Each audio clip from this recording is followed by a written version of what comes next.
What a beautiful afternoon we have for baseball here at Doug Kingsmore Stadium. The Tigers go for their second three-game sweep on the young season, taking on Stony Brook out of America East. And hi, friends, and welcome in with Marty Clary, Pete Hannity with you. Clemson has scored 3 runs in 2 games this weekend and has 2 wins to show for it. Says a lot about the pitching, if nothing else. Yeah, hits have been hard to come by this weekend, and I know Stony Brook would love to have just a few timely hits if they could. And as for the pitching, well, the Tigers stellar on the hill. Stony Brook not all that bad themselves, but as far as Clemson goes, in Friday's victory, a 2-0 triumph to open up this series, Sam Weatherly, amazing work. Just 6 innings pitch. He had 14 strikeouts, Mr. Former Major Leaguer. That was the best for a Tiger pitcher since Chris Benson at 15 back in the 96 College World Series. I've dreamt of it, never saw it myself, but what a performance that he had for Clemson. And a good start out of Davis Sharp. 6 innings on Saturday. The bullpen did their job, and eventually Elijah Henderson in the 10th inning with a timely game-winning hit. And Clemson off to an unbeaten start here in the early going on the campaign at 6-0.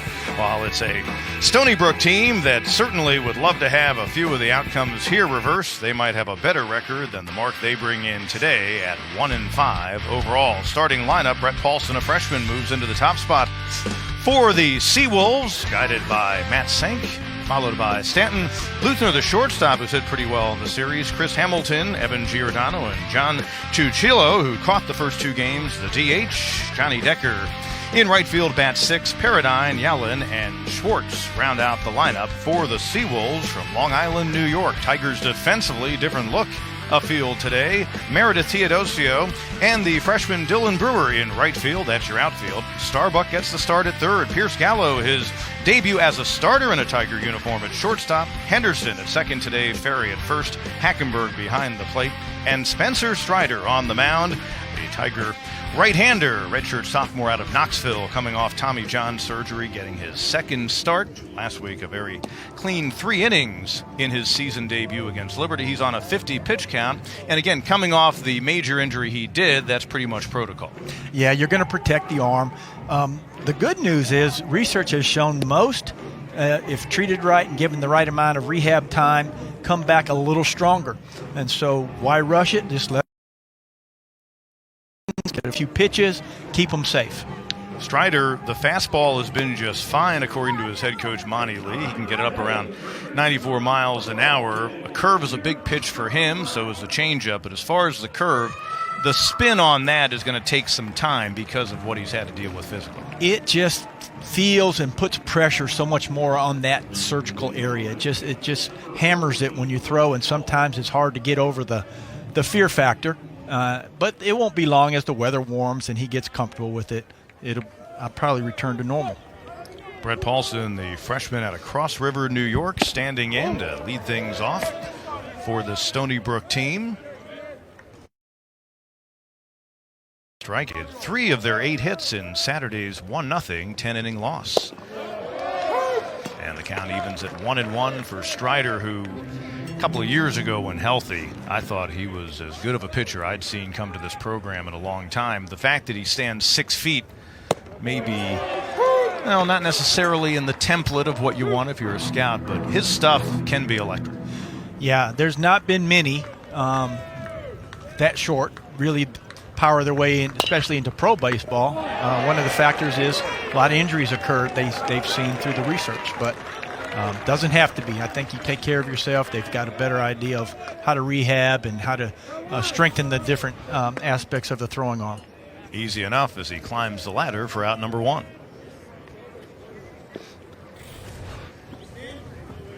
So he'll face the shortstop. They've got 4 freshmen in their starting lineup today. We just saw one of them, Paulson. Here's the other one, Stanton Luthner out of New Providence, New Jersey. Comes in hitting .353 first pitch swing, and it's strike 1. And 3 for 9 in the series. He has struck out 5 times. But then again, the way the Tigers have been racking up the Ks with their pitching staff, particularly in Friday's game, and then yesterday 12 more for Clemson pitchers. It has been a good weekend so far in that regard for the Tigers staff. Yeah, and you're seeing a 94 to 95 mile an hour fastball that he's not leaving in middle plate. It's inside, it's outside, and that's what we've seen from Stony Brook pitching, from Clemson pitching, and it's why it's been hard to find those timely hits, is because how accurate the pitching's been. 0-2. Stays a little bit up and away. In that start last week for Strider, 3 innings pitched, struck out 4, walked 1. And the way they have things set up, head coach Monty Lee and his pitching coach Andrew C., they will have, again, Strider go roughly 50 pitches. That might get him through 3 innings, they hope. And then waiting in the wings, the lefty Matt Clark, who, of course, has been a starter in the rotation, is kind of serving as starter 1B as they slowly bring back Strider. And what they'll do is maybe next time out increase by 10 pitches the pitch count, get him up around 60. And you figure by mid to late March, he should at least be able to give him 5 or 6 innings as they would expect out of any starter. Exactly. I think a lot of it depends. He looks free and easy to me. He really does. He does not look like he's struggling, having any stress through his delivery. No struggle for Elijah Henderson there on the backhand, and then a great job on the throw. That's a great play. That really helps your pitch count when you get plays like that. Chris Hamilton, they hope, will be the top hitter in their lineup. Comes off a 2019 campaign when the senior first baseman hit .325 with 8 homers and drove in 42 as a junior, but it has been a struggle so far for him. 5 strikeouts in this series, just 1 out of 9 against Clemson pitching, and he stands in, hitting .208 through their first half dozen games. Yeah, the pitchers have been hitting the strike zone, and umpiring has been following that. As they've been accurate, they've given them an inch or two, which really is tough on hitters, especially early in the year.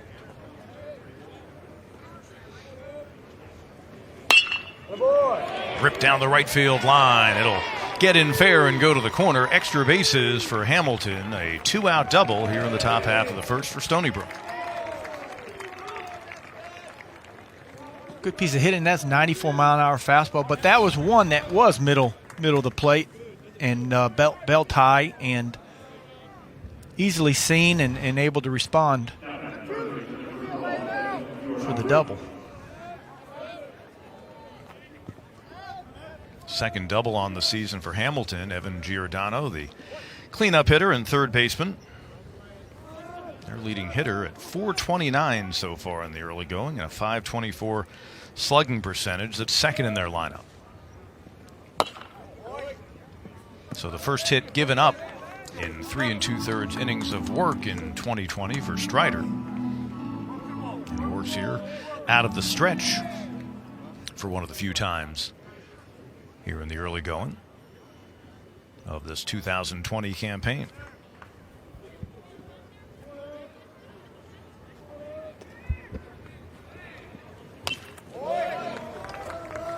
Ahead on another batter, 0-2.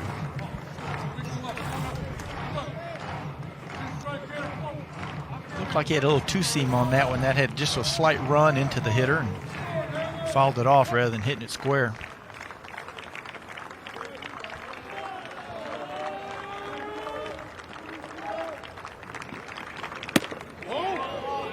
Stays high.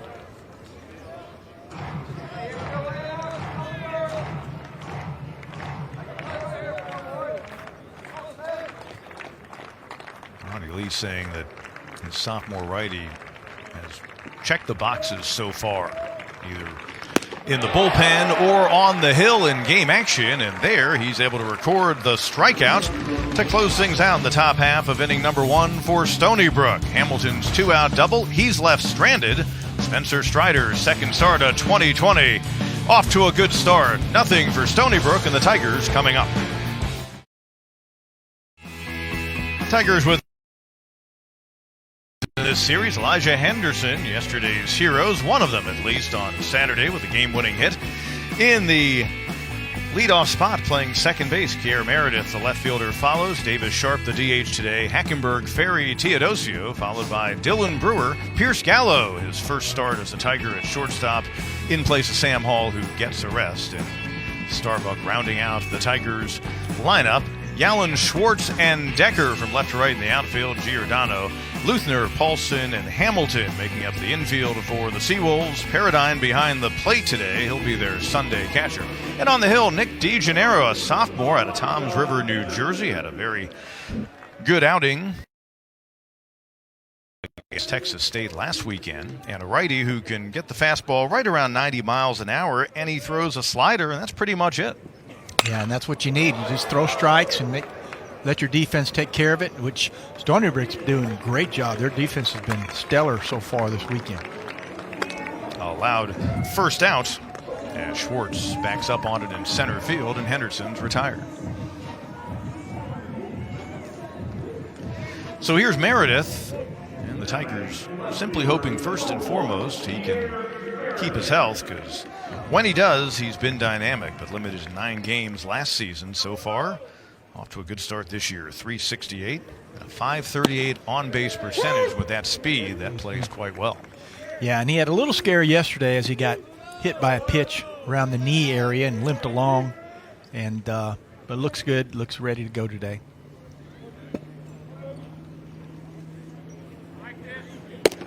And he looks at ball 1.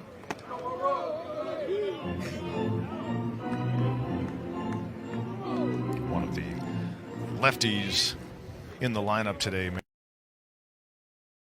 Let's see if that gets down in center field. It will. The Tigers have a 1-out base runner. Good job by Kier there. He fought off a good hard fastball, tried to come in, got it up just a hair so his hands did not have to change planes, and drove it into the outfield. Davis Sharp, the DH today after going 6 innings on the hill.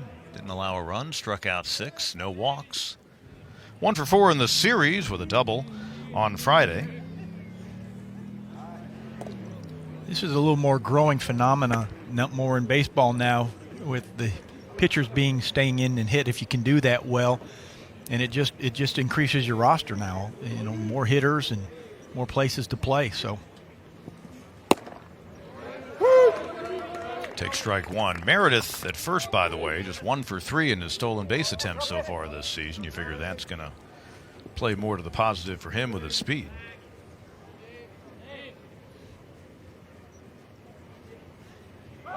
And in terms of forcing some action with hit and runs, or when the Tigers, for example, have him on first and third with 1 out, Monty Lee coming into this season said the makeup of this team will be one where he's more aggressive. He says so far over the course of these early games, he has hit and run more in the first week of the season than he did all of last year. Yeah, and that's going to be important. Like you say, they're not going to hit bunches and bunches of home runs. They've got to find ways with their pitching to just get a few runs here, a few runs there, and then try and eke out those wins. And this comes from a head coach who says he really doesn't like the hit and run because he thinks it's a very low percentage play, but the risk can be game-changing if you can pull it off. Sharp looks at strike 3 for out number 2. Real nice slider right there. As you see, you know, it's slightly out, but he's been consistent in the strike zone. The umpire, Dupree, yesterday was the same way. As you kept hitting it, he'd start giving it to you.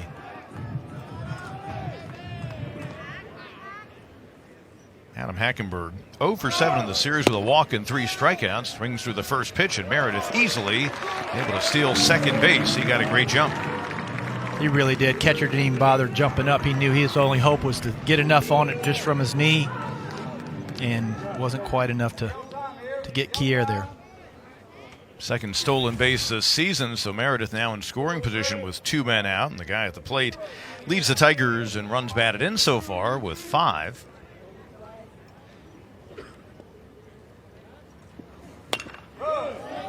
But he's behind on the count, 0-2. So just like we were talking about, here we have an opportunity, a situational opportunity where obviously Clemson would love to have a timely hit right here and get on the board early.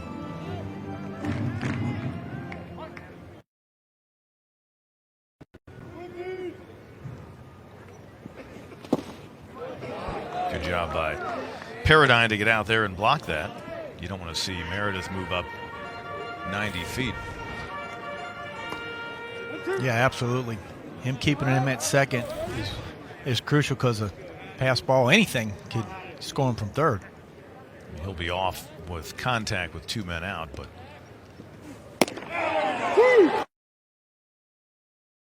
both times Tigers caught looking. That time Hackenberg. So, just like the Clemson starter Spencer Strider in the top half of the inning, well, the starter for Stony Brook, Nick DeGennaro, strands a man at second base with 2 men out. We played one on a beautiful Sunday at Doug Kingsmore, and we're scoreless. We head to the top of the second with Marty Clary, Pete Hannity with you. Tigers and Stony Brook meeting for the first time this weekend. Of course, if you follow college baseball, you remember Stony Brook, the darlings of 2012, when they went down to Baton Rouge, won the Super Regional, and made their first and only trip to Omaha to this point. And boy, what a run it was, and it was under the guy who's been their head coach for 30 years, Matt Sink, in the dugout. And he says one of the gratifying things was when they got to Omaha at the souvenir stand outside of the stadium, the Stony Brook hats were outselling the UCLA hats. I thought that was a kick, and they always have an autograph thing. It's such a great event if you've ever been to Omaha and all the things they have for the fans. And they've got a big autograph day with the players, and Stony Brook had the longest lines for their guys at their table. So that was a moment that put their program on the map. They've been Division I for about 20 years or so, playing in America East. For a while, their football team played in the Big South. But Matt Sink, 835 wins in his 30th season. He was the 2012 National Coach of the Year as a result of what he was able to do. In 2019, he was inducted into the New York Baseball Hall of Fame, to give you an idea of his success. Spencer Strider, a 1-1 pitch to the DH, John Tuchillo, who played catcher in the first 2 games of the series. And, you know, it's interesting. They're in a league, whereas most conferences will play their conference weekend series Friday through Sunday. America East, they do a doubleheader on a Saturday, and then they play the third and final game on a Sunday. So whereas normally the way it works with a catcher, you might play him Friday, Saturday, give him Sunday off. Oftentimes he'll get the second game on Saturday off, so he'll be catching a game Saturday and a game Sunday as the season unfolds. And the count goes full as Strider delivers a 3-1 strike. Yeah, I remember in the Big Ten coming through there, we used to just do doubleheader weekends, and you know, kind of limit the travel a little bit and costs. Good job for Strider to come back and get to Tuchillo for his second strikeout so far. Yeah, that high 95-mile-an-hour fastball, you are not going to catch up to that, and yet it looks so great. And if he can continue to strike it up in there, he's going to be very successful.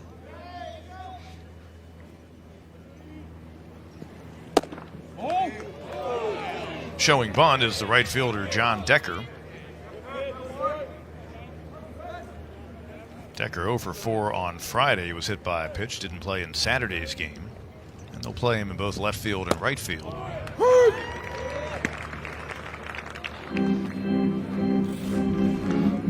I've been trying to watch his release to see if I see anything indicate that he's fearful or holding back, but he looks really smooth, really on rhythm.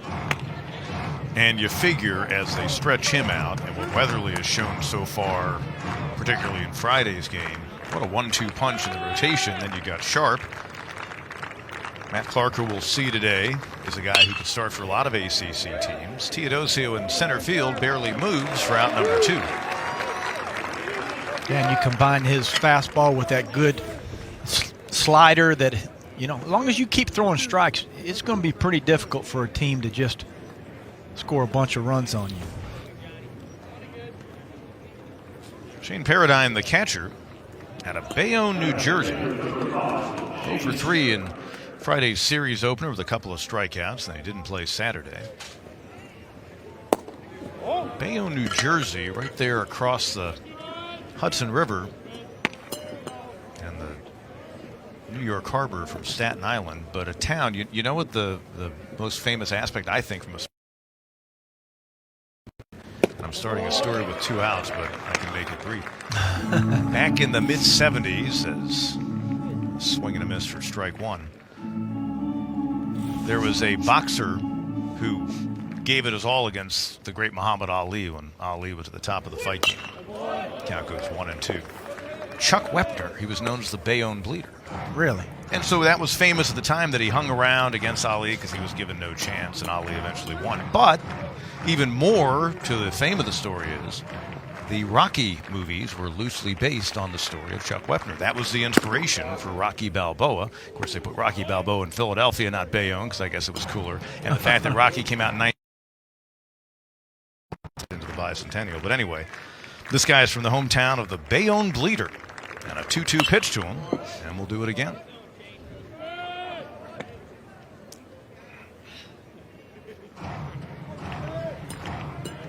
And he's one of the 4 freshmen they've got in their starting lineup today is Paradigm. Just 167 out of the gate here in 2020. But he's hanging tough in this at-bat against the Tiger redshirt sophomore Strider.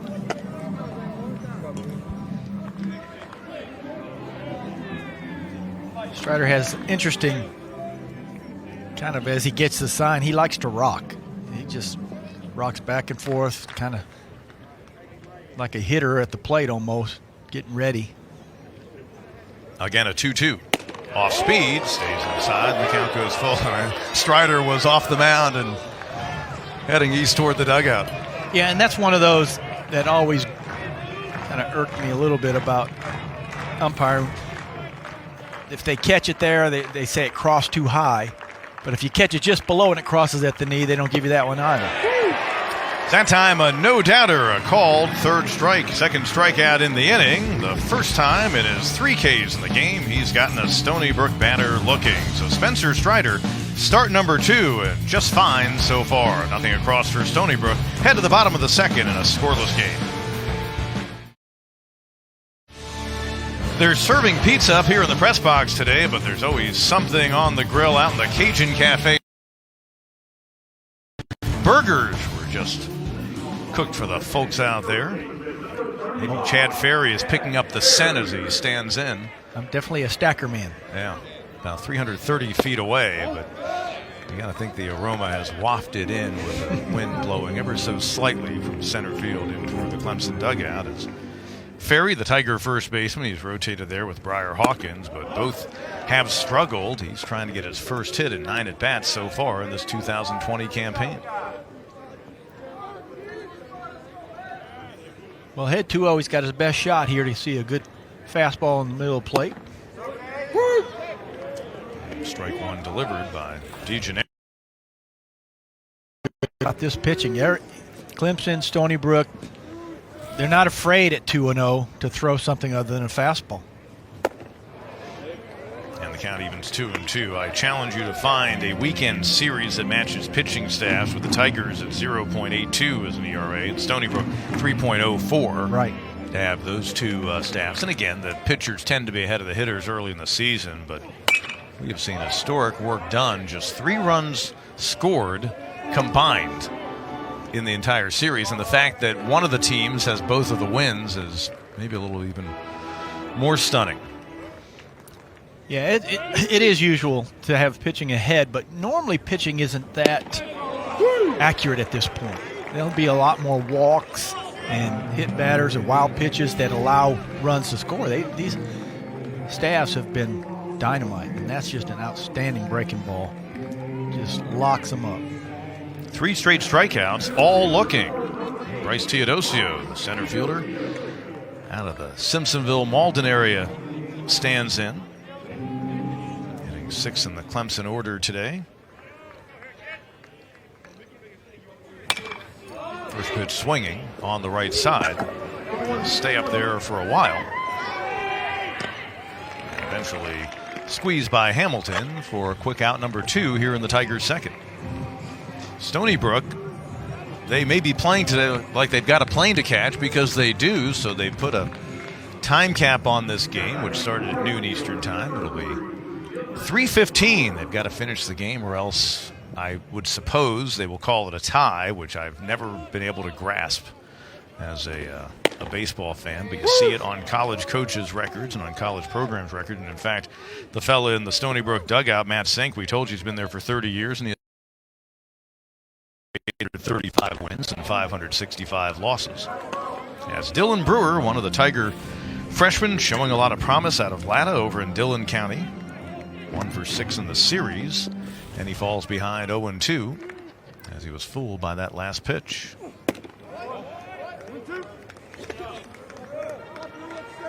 Yeah, the variety of pitches and his location for DeGennaro's just been tremendous. Very impressed. And 4 strikeouts over the course of the first 2 innings. First time he's gotten a batter swinging. 3 up and 3 down for the Tigers in the home second. DeGennaro mixing it up, but more importantly, keeping the Tigers off balance. We head to the third, February Sunday afternoon here at Doug Kingsmore. Folks adjusting their schedules accordingly for this noon Sunday start. The other Sunday home games this year will begin at 1 p.m., but because of the travel schedule for Stony Brook, they moved things up. But decent turnout so far, and I would suppose we will see the seats fill in even more as we progress here this afternoon. One of the freshmen in the starting lineups, and another New York State native, Derek Yallen, will start things out in the Stony Brook third. Spencer Strider, and the first pitch rolled to the left side. A second hit in the game for the visitors from New York State, and a leadoff batter at that reaching here in the top half of inning number 3. Good piece of hitting, fastball, middle of the plate again. Did a good job of fighting that off and pushing it through the infield. Ellis Schwartz didn't play in Friday's opener. Took the collar and 4 at-bats on Saturday with a strikeout from Cherry Hill, New Jersey, another one of their freshmen, and he's in center field today. Shows bunt, takes strike 1. I've only done 1 game prior to today, Marty, but I didn't see a whole lot of defensive shifts out of Monty Lee in that first game against Liberty. And obviously this isn't a shift situation, but with the pitchers they have, you just have to wonder, with so many swing and miss type guys, how much you'll see the creative defenses this year. And if maybe having had TrackMan in place now for the time they've had it, if they've just gone back and studied and determined that some of the shifts they were using just aren't really all that effective. Yeah, I think they did maybe 1 or 2 yesterday, but very, very rare, very rare. And I think if you got really good pitching, you just want to kind of play the percentages and let's just let them play. And it speaks to the fact they've got some guys they know who can pick it up and throw it. So as good a defensive center fielder as I think in the ACC, maybe in the nation. We're seeing Gallo play short for the first time today. Henderson at second base.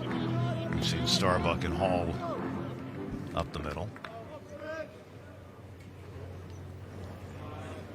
2-1 the count on Schwartz. He'll chase back Yallen.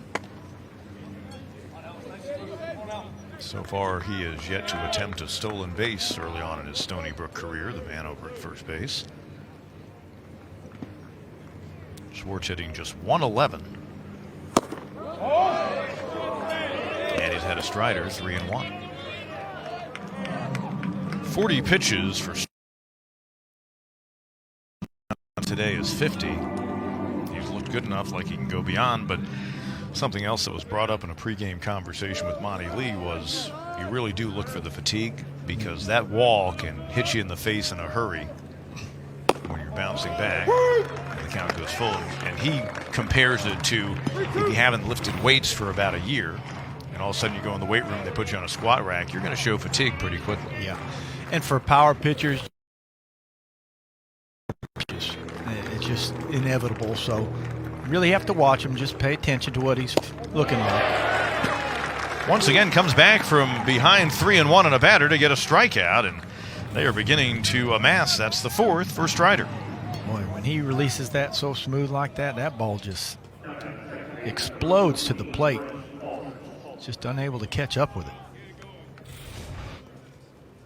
Each starting pitcher now with 4 strikeouts so far.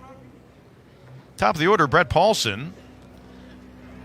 Grounded it right back to Strider to lead things off in the first inning. By the way, Brett Paulson, although he spells his name the same as the former Gray Tiger and their current Director of Player Development, Ben Paulson, they are no relation.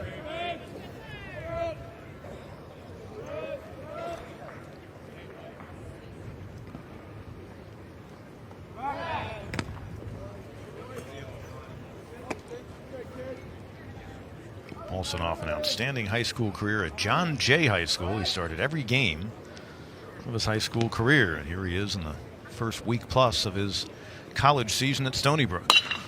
Looking out of play on the right side, and the count goes 0-2. Or I'm sorry, that's strike one on the batter.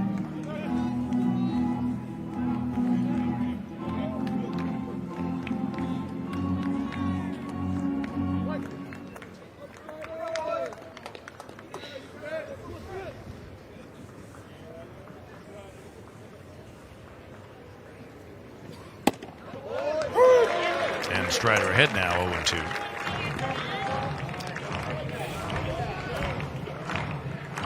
Good fastball. You know, early in the game, he did not get that, but because he's consistently thrown that, and a couple hitters have swung at it now, looks like he might get that going forward. 0-2 pitch. Solidly up the middle into center field. A third hit in the game for Stony Brook. They've got him on first and second with just one out. So the Seawolves, as we talked about in our open, hoping they can deliver with a man in scoring position. That is something they've not been able to execute so far in this series. They've had a few runners, just have not been able to push them across. We'll get a mound visit. Matt Clark is loosening up in the bullpen as per expected, with the pitch count getting close to the 50. They've got Spencer Strider on. Paulson just picked up his fifth hit so far this weekend as he stands at first. And Andrew C., the Tigers pitching coach, chatting with his redshirt sophomore right-hander.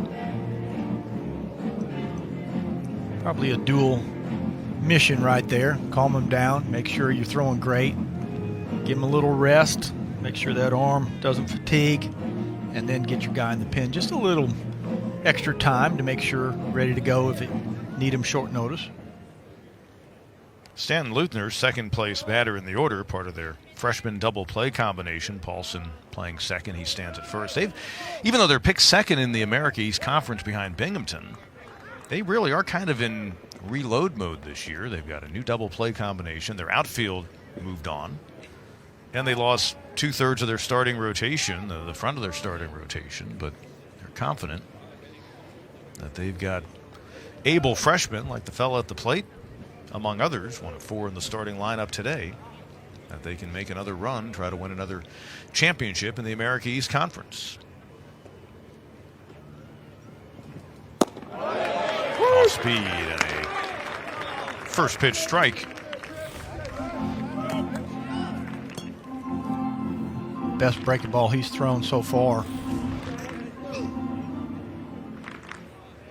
Luthner grounded out to Henderson, the second baseman, on a fine backhand play. His first time up, and it comes off speed again. And correct me if I'm wrong, we maybe hadn't seen back-to-back off-speed pitches at this point in the game until now by Strider. Definitely not for strikes. He bounced that one hard and outside. So pretty important that he's able to back that slider. High and tight, and the count goes 1-2. Third place hitter and their best batter and a lefty batter, Hamilton, waiting on deck. So this could be the last man that Strider faces, with the lefty Clark warming in the bullpen. And that pitch count getting close to 50. Didn't mean to, and it's a fifth strikeout so far for Spencer Strider. Second in the inning. Just tremendous bite on that. Looked like it was outside corner. You see his hand, it was outside corner, and with two strikes, he just could not hold up. And indeed, the Tigers will go lefty on lefty. Monty Lee making the walk to the mound, but I think that he will feel good about what he's gotten in the second start this season. Out of Spencer Strider, Matt Clark now on. in relief as per schedule. We'll come back to Doug Kingsmore Stadium here in the third inning after this. Matt Clark picked up the win last Sunday against Liberty in relief of Strider. And in that appearance, he threw 3 innings, allowed 4 hits, 2 runs, both were earned, and a whole different look now for the Stony Brook batters compared to what they saw out of the Tigers starter today. Absolutely. And what a great, Montague got the best thing that could happen with that strikeout right there, because he's at his pitch limit, but he got a couple runners on. You don't want to, hurt his ego either, but now he gets the punch out. He's at his limit, and now you can go lefty on lefty. So ideal situation for him to go out there. Strider leaves feeling really good because he hit with breaking balls and then struck him out. So good situation here for the Tigers to make that transition. At this moment, Strider in his 2 2/3 innings of work did not allow a run, but that's still to be determined with men on first and second in his performance today. So 2 clean starts, and you see the discussion going on in the Tigers dugout with Strider, but about as optimistic a beginning to this 2020 campaign and a rebound campaign at that for Spencer Strider, who, if it plays out, in my opinion, and others would argue that Weatherly has done enough to secure the #1 job, but I think by the time you get to the meat of the ACC season, Strider's probably your Friday starter. And if he's not, then that means you've got such a great thing in Weatherly that nothing wrong with putting Strider either in the Saturday or the Sunday slot. And talking to Coach Lee, they really believe Keyshawn could be a starter as well. Absolutely. They've got some arms. They've got some, and correct me if I'm wrong, I think Clemson pretty much has everybody new on the infield, other than Hackenberg behind the plate, right? And you look at the fact this roster only has 2 seniors. Now, in college baseball, oftentimes you won't have a bunch of seniors, but only 2 seniors is a real low number, and this infield today is completely different, other than the occasional time Ferry played at first last year, but for the most part, it has been a big overhaul. And had Meredith stayed healthy last year, then he probably would have held down left field. Teodosio's been a gem in center since he got here, and then Mikowski has been playing a good bit and right, but obviously the Tigers getting a different look there today with Dylan Brewer. Big moment in the early stages of the game. Chris Hamilton had a 2-out double and was left stranded in the first inning. What's outside? A guy who comes off a really good 2019 campaign. Returned for his senior season out of Rotterdam, New York. And he's having the count here 2-0. Both were sliders, and I think the plan was to try and get ahead with those sliders, but instead behind 2-0. Take strike 1. Probably the best power threat in their lineup, coming off an 8-home-run season last year.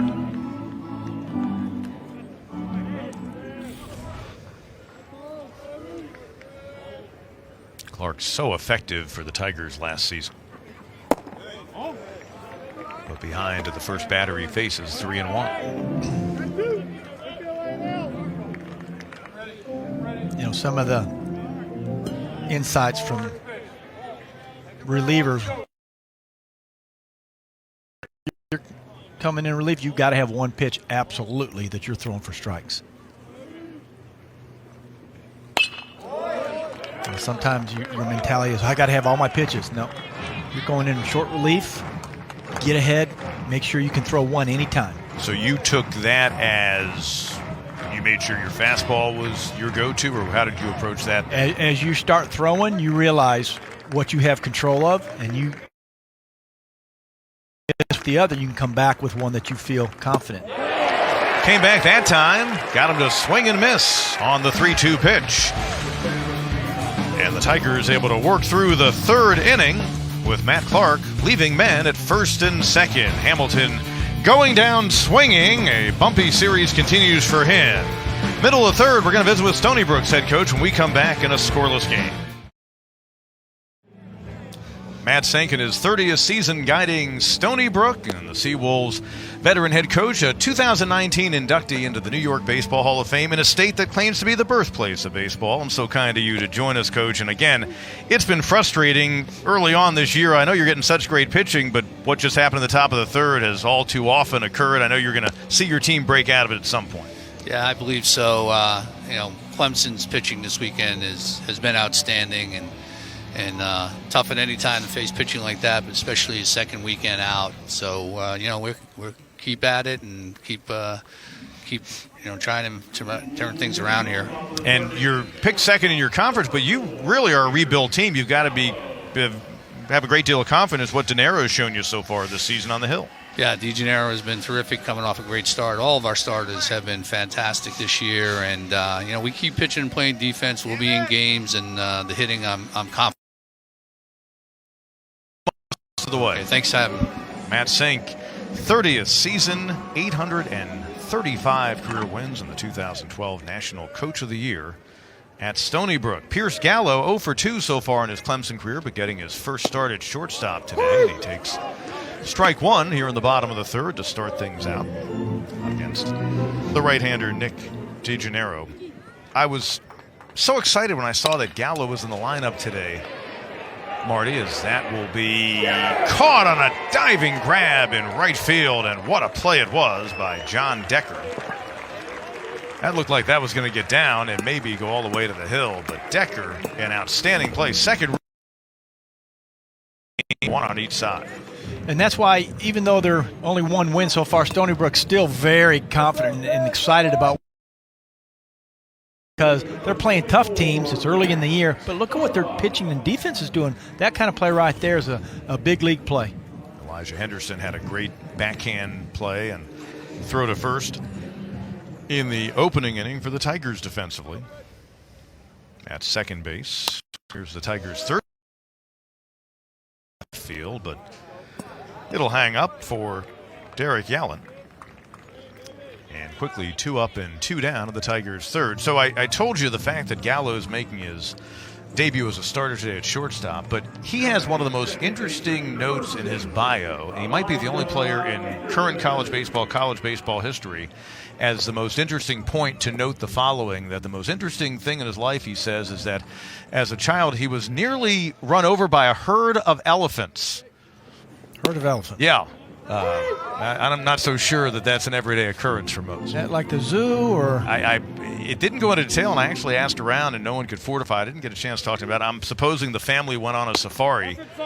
He's from just outside of the Atlanta area, but nearly run over by a herd of elephants as a youngster was Pierce Gallo.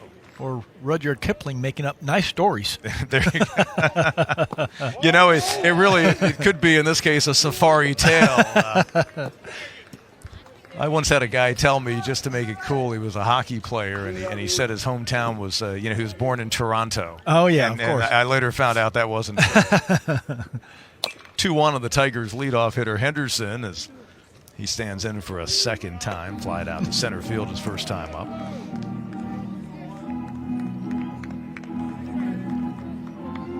I would like to know more about that kind of scenario at some point. That would be interesting to know. When I pointed out that to Monty Lee, that I thought it was great that Gallo was in the lineup so I could tell the story, he goes, yeah, it wasn't like a herd of zebras or something. A herd of elephants, which is a lot more exciting. I mean, the zebra is such an innocuous, I don't even know what sound a zebra makes, but you can, and you really can, the zebra's trotting along or whatever, but a herd of elephants, you avoid getting run over by that. Now that's just much more exciting. A lot easier. Go in order in their half of the third, and Monty Lee will visit with us when we return to Doug Kingsmore Stadium. Monty Lee kind of joined us. We head to the fourth, and I would think start number 2 with a lot of positives to it for Spencer Strider. Yeah, absolutely. Pounded the strike zone. I think he had 5 strikeouts and 3 2/3. Gave up a couple of hits, but that's what happens when you throw a lot of strikes. So it was a good outing for Spencer. And you've got a ball club that, again, very rarely in your career have you scored 3 runs in the first 2 games of series and won, but yeah. I know you're not getting too concerned that the hits haven't been coming in bunches so far. Well, always are we worry about everything as coaches, right? So we're always trying to improve and always looking at areas that we need to improve upon. And actually, we talked to the guys right before that inning and just try to help them a little bit with the approach against DeGennaro, who's got a really good slider and he's throwing it a lot. So just trying to help our guys, pitch by pitch and bat by bat. And we actually took some good swings there. Gallo smoked the ball on a slider to right center field. I thought Mac, tried to ambush a fastball right there first pitch, and really good at bat, even though it resulted in an F9, got to 3-2, and they're spinning him a lot of breaking balls. So hopefully we can build on it a little bit, and we just got to keep competing and putting together good approaches at the plate, and hopefully we'll find a way to score some runs. Yep. Well, I know it's going to come around for you, and based on what your pitchings look like so far, you got the makings of a heck of a staff here. Yeah, they've done an outstanding job. Just got to keep doing it. All right. Monty Lee, the Tigers head coach, with that victory, by the way, on Saturday, number 450 in his career as a head coach, which, of course, started at the College of Charleston. In his 5th season, guiding the Tigers, and he sees Matt Clark go to work here on Evan Giordano, the 3rd baseman for Stony Brook, to lead things off in the 4th. Strikeout Hamilton swinging to lead men on 1st and 2nd in the top half of inning number 3. 81 mile an hour on that pitch, which looked like it had some nice movement to it. He's got fantastic short little biting breaking ball, which is really hard on hitters to put a bat squarely on it. So. And ahead in the count 1-2.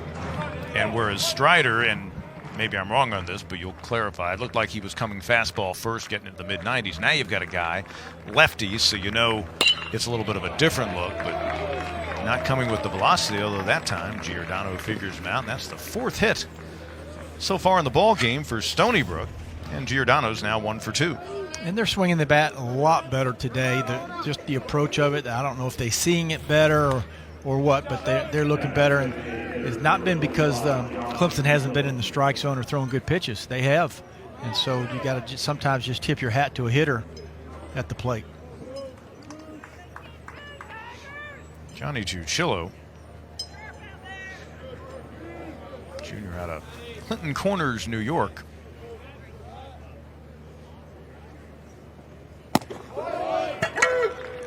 Made the All-America East All-Rookie team in his first year in their program.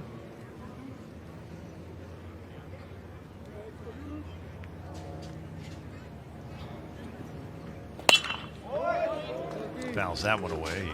He struck out his first time up, so he's 0 for 8 in the series and has gone down, or I should say 1 for 9 in the series and has gone down on strikeouts 5 times so far this weekend. So he's obviously trying to right the ship as the DH in the ball game today with their primary catcher.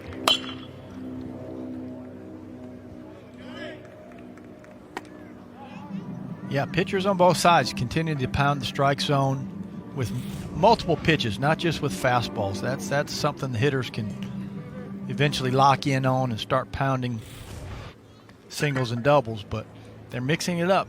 Get behind, they're still throwing sliders, get ahead, multiple pitches. Gets a piece and the count stays 0-2.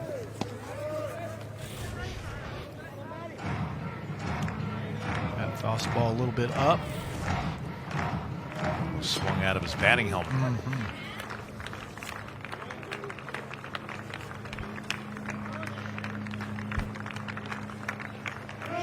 Runner going. It stays inside for the ball, and Hackenberg unable to hang on to it. It'll go as a stolen base. And Giordano stands at 2nd. Had a real good jump on him. Not much chance for a throw, even if he had caught that clean, I don't believe. Kevin Giordano now 2 for 2 on stolen bases here in the early going of 2020.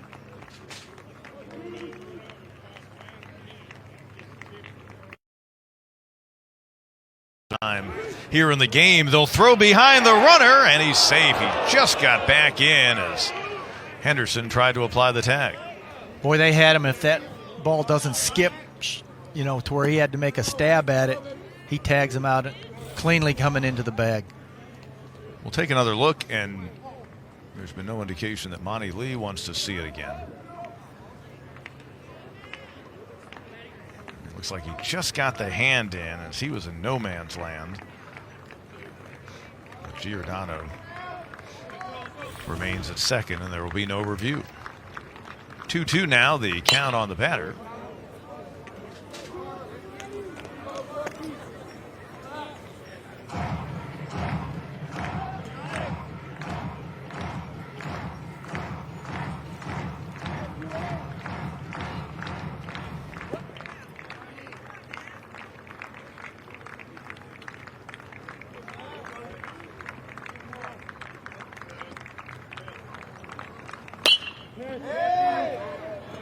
Behind second, Teodosio will call off Henderson for out number 1. Good slider low in the zone.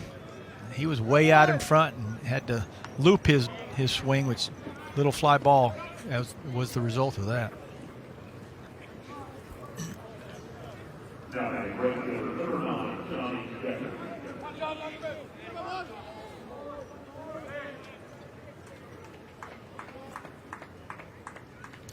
Johnny Decker made a stellar play on the gapper by Gallo for the first out in the bottom half of the 3rd inning. He plays left field, plays from right field. You notice where Teodosio is standing in center, and then ahead of him behind Henderson at second, kind of a discoloration. But that's the result. We've had so much rain, the tarp having been down on the field for as long as it had to. But Mike Eccles and his grounds crew here at Clemson, they take care of all the athletic facilities, and they have done an amazing job based on the crazy odd weather we've been having, with not only the abundance of rain, cold temperatures, a little bit of snow. It has been a challenging winter. Right side, Henderson ranging left. Runner will advance to third. A good reach by Ferry. A lot more interesting than it appeared, as Decker really got down the line well. Which to me is what makes baseball so wonderful and unique, is that every game has changing variables, and you don't know whether the team that won 10-0 the night before can do that again this particular night because of the changes and the variations.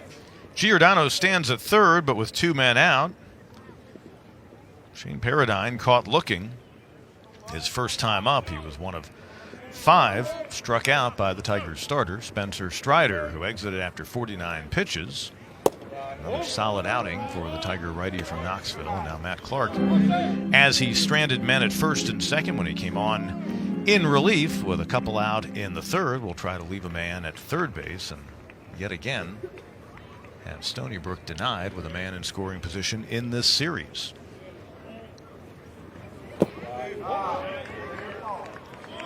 To know the count. And you know Coach Sink's got to be saying, hey, how about just something off the screen? Anything, get a run across right now. Stony Brook has left 10 men on base in each of the first 2 games, and a number of them have been stranded in scoring position. In our ball game today, they've been left in scoring position, and a nice off-speed pitch there. And just when you think you're getting the advantage, okay, we got something here, they can throw a 2-0 slider like that. Off-speed once again. And then back it up with one like that. One inside, one on the outside, and now you're back to 2-2. And good framing that time as well by the Tigers catcher Hackenberg. 2-2 pitch with 2 away here in the Stony Brook 4th.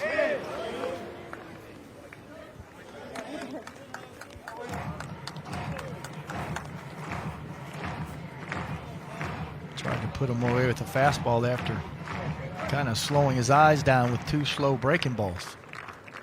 Did a good job to get a piece of it.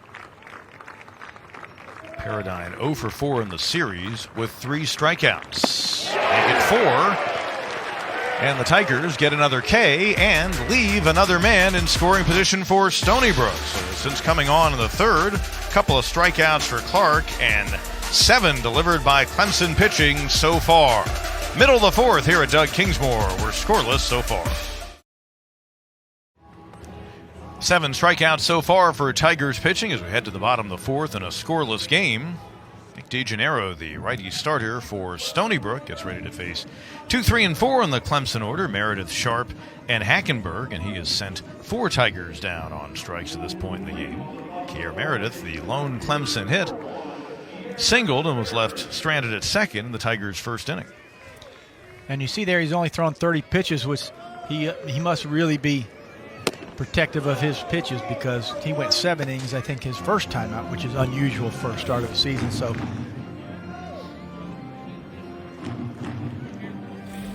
swung right over top of that. Gennaro has retired 8 straight since that hit by Meredith. Left field backing up on it, and now under it for out number 1 is Yallen. And that's 9 in a row sent down by the starter for the Stony Brook team.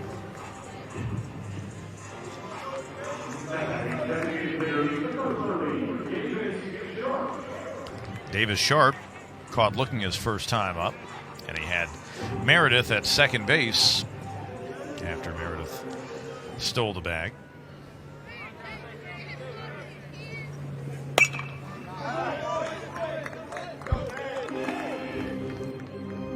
yeah, I'm interested to follow and see how Liberty and Stony Brook does as the season progresses. I feel they're going to be pretty stout when they get conference play. Liberty picked to win its conference.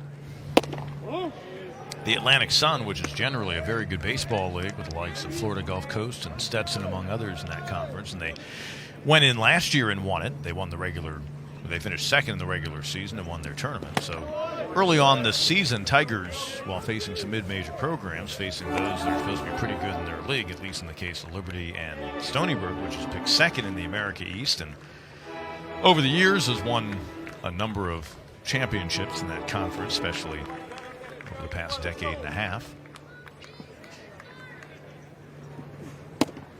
Off speed, the count evens at 2-2.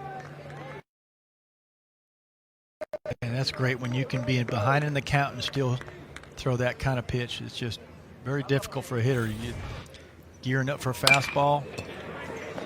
Backhanded at short, Lutner long throw, and he gets him by a couple of steps.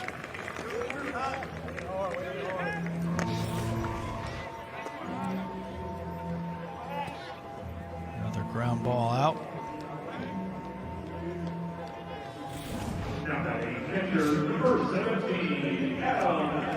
Adam Hackenberg, the Tigers catcher, began the day hitting .304. You see where the batting average is now after he was caught looking in the first inning.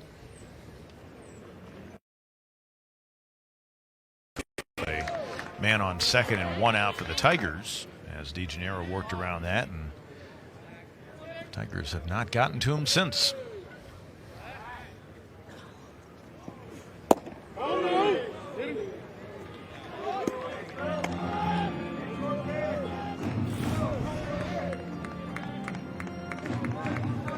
First base umpire saying that he did not go. Barry Chambers working first today.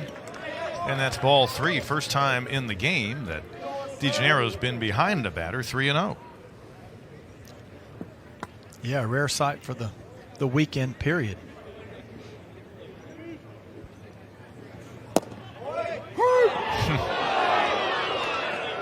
And it's strike 1. And I think so. Hackenberg didn't like it, but it was middle of the plate, right at the knees. Hackenberg can appreciate good pitching. Played for the former major leaguer Billy Wagner in his high school days in Palmyra, Virginia at the Miller School. And perhaps that has certainly helped him grow as a catcher when you've got a former major league closer who was at the top of the league for many years coaching you. How about DeGennaro coming back from 3-0 in the count to get his 5th strikeout? Hackenberg not happy, but the starting pitcher for the Stony Brook team has certainly settled in. 5 strikeouts so far. He's retired the last 11 Clemson batters he's faced. We head to the 5th. A scoreless game in our series finale. A pleasant Sunday, a little bit chilly, so the folks have their coats on here at Doug Kingsmore Stadium as we head to inning number 5 0-4 and 0 for Stony Brook. 0-1-0 for the Tigers with Marty Clary, Pete Hannity with you. Tigers trying to get to 7-0 on the season. They had scheduled to play their first 9 games on the year at home, but in the week it's been moved back to later in the year against the Citadel.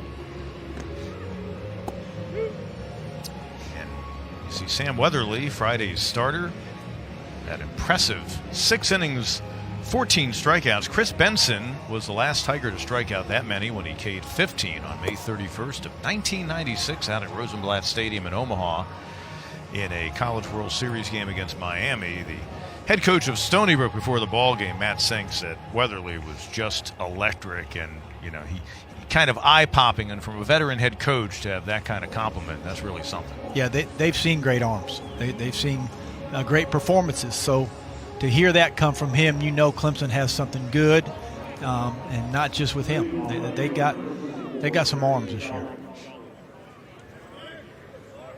Third inning of work for Matt Clark came on with 2 men out in the Stony Brook third, and got out unscathed as he inherited runners on first and second. Gallen, the freshman, singled and was one of those batters left stranded in that third inning. Against it short, handled well for the Tiger freshman, getting his first start at that position out of Marietta, Georgia's Walton High School. Just keeps mixing up his pitches. And this is the nice thing that Clemson has, too, is that chemistry of hard power throwers. Then you bring in a curveball or change-upper, then back to some power. That messes with hitters. Ninth place hitter Ellis Schwartz struck out his first time up. One of the freshmen in their starting lineup. Shows bunt, lays off strike one. And if you're a guy like Clark, he can get his share of strikeouts, but he's going to have some guys put the ball in play, and so you feel comfortable with the gloves behind you. You told me a story a few years back. We were doing a game that you became a much better pitcher when the Braves acquired a shortstop named Rafael Belliard in the early 90s who wasn't known for his bat, but he made the plays on a consistent basis. So he was scooping them up, throwing them out, turning twos. Keeping your pitch counts down and runners off the base is so helpful in not giving an extra out. 1-1 to Schwartz. Chopper for Henderson. Second bounce. And 2 up and 2 down. And you also had the benefit briefly in your Braves careers, where you see Henderson handle that deftly, of having a guy who was one of the best defensive third basemen in Major League history there for a little while, Greg Nettles. Absolutely. I mean, he brought some. He was on the end of his career at that point, but boy, you talk about bringing some knowledge and understanding of the game and how to play it. You could argue he saved the 1978 World Series for the Yankees with 2 diving stops that really would have changed things at the Dodgers. Been able to get those down the left field line. Top of the order. 1 for 2 days so far for Brett Paulson. Second baseman out of Cross River, New York. Singled in the third, was left stranded. And Clark ahead of him here, 1 and 2.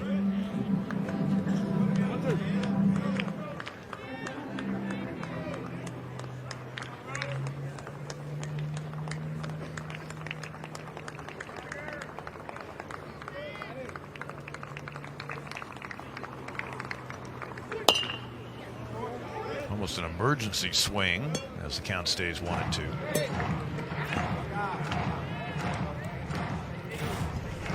Coach C isn't getting enough credit either, as what he's done with them mentally on the mound to be able to throw pitch after pitch in the strike zone, but it's not always the same fastball. It's inside, outside, change of speeds. Stays high, evens the count at 2 and 2. Clark about to deliver his 36th pitch since coming on with 2 men out in the third.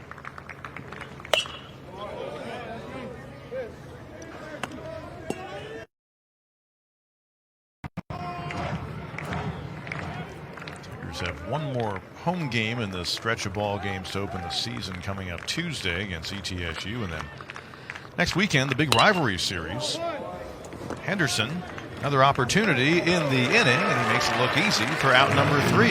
3 up and 3 down for Stony Brook. Head to the bottom half of the 5th inning. A Tiger team trying to break through first in a scoreless game. Righty Nick DeGennaro for Stony Brook has set down 11 Tigers in a row, 5 by way of the strikeout. And you heard him talk about Monty Lee on when he break his IDs on sliders. In that array of strikeouts so far in the ball game, 3 caught looking, 2 go down swinging. And through 4 innings, as we told you, he's retired the last 11. He's faced the only one to get to him, Kier Meredith, in his first time up in the opening inning. He was left stranded at second, and DeGennaro showing he is going to be an effective starter for this Stony Brook team. As we get ready for the Tigers to come to the plate here in the 5th inning, and it'll start out with Chad Ferry, the first baseman. And he was one of those caught looking his first pitch he sees, tried to get his money worth there, but it's strike 1.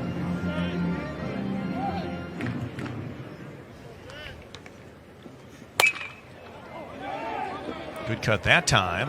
Long run for both the third baseman and others around him, and a nice job by Giordano with the backhanded grab. Another tremendous defensive play by Stony Brook. Ferry now 0 for 11 in 2020. And Giordano stayed with it the whole way and really made it, I think, look a lot easier than. Oh yeah, than that's a tough play on that angle.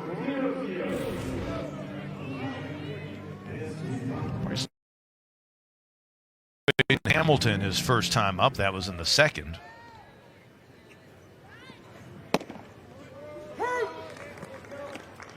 Tigers center fielder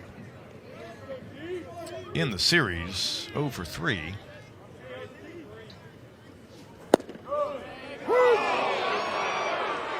And falls behind in the count here, 0-2. Mikowski played center field on Saturday in place of Teodosio, who walked in that Friday game while going 0 for 2. Third base, and Giordano, this time we see him pick it and throw it. And the beat goes on. 13 in a row set down by DeGennaro. Boy, he reminds me a lot of a guy I played against, Rich Stoll. This is the number round pick out of Michigan for Montreal. And same kind of stature, 5'11", nasty breaking ball, threw a lot of strikes, great control. Really impressed by him. Dylan Brewer,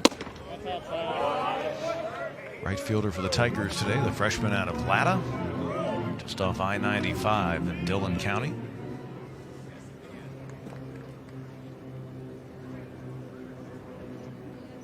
Struck out swinging his first time up, and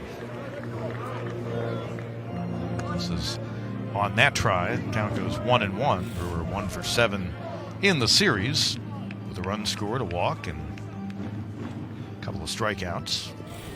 You know you're throwing nasty slider when you swing on a pitch that hits the dirt. And a second hit in the game, and that'll snap the string of 13 straight retired. A 2-out base runner for Clemson. Brewer's first hit and the Tigers' second. Tried to come back with it and he left it hanging. And Brewer, as bad as he looked in the first, looked that good on the second time. Pierce Gallo would have had hit number 2 for Clemson back in the 3rd inning, but he was robbed by Decker on a great catch in the right center field gap.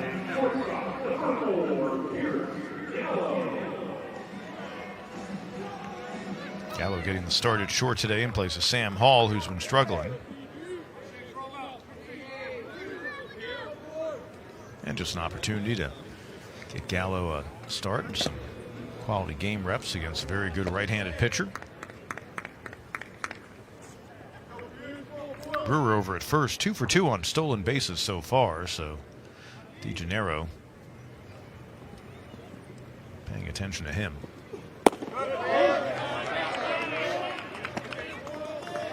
Tigers is a ball club in the stolen base column. Here in the early going, 11 of 13, and opponent just 3 of 8 running against Clemson.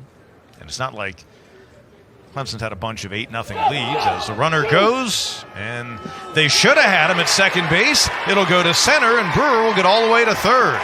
Odd looking as DeGennaro did the right thing, stepped off the runner, but just made a terrible throw to second base, so they would have had Brewer by a mile. He had time to set his feet, but he was just so anxious to try and get to second base that he never set it, and he threw it into the runner and skipped away. First error in the game. So Clemson now with the man at third and 2 men out. Same scenario that Stony Brook had in the top half of the fourth. Tigers trying to strike first. Gallo trying for his first career RBI, and it would come through in a great situation. As you see, he wanted to get rid of it, never set at his feet, and got spike hung and sent it off into the runner. Brewer now 3 for 3 on stolen bases. You give him the stolen base, but also the throwing error on the pitcher that allows him to get to third.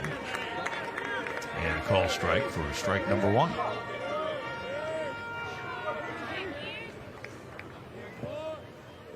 Gallo was the Cobb County Player of the Year as a high school senior last year. So obviously a promising first-year player for this Clemson team, because Cobb County has established itself as one of the great areas for players being developed coming up through not only the high school system, but also their travel teams out of that county just north of Atlanta.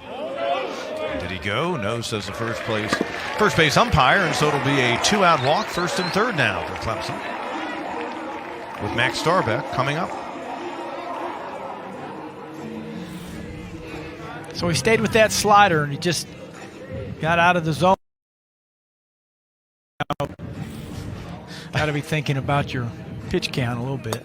Matt Senkel visited the mound. I loved on that replay seeing the tight shot of the catcher Paradigm giving the thumbs up to the first base umpire, like, no, he went, didn't he? And trying to campaign. No activity in the Stony Brook bullpen, so this a strategy visit. And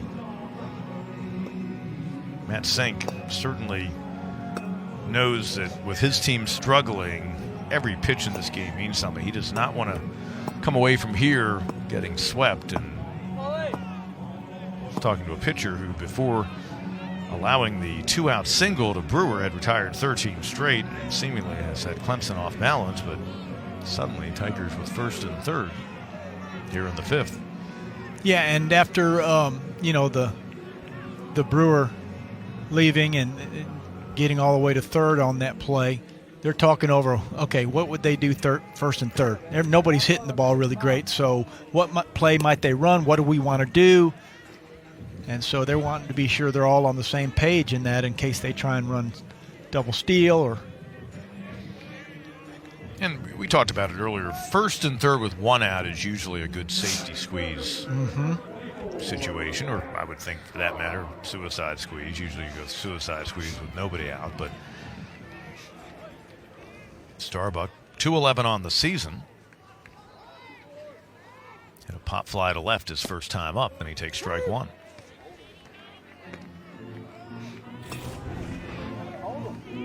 Comes right back with 1 for 9 in the series. Leads the Tigers with 5 runs scored, and the fact that he's hitting just 211, that says something. He's getting on base at nearly a 400 clip. He's an effective one on there. Tiger, redshirt freshman out of Easley, and he's behind in the count 0-2. Another fastball, a little cutter that time. Fooled Starbuck.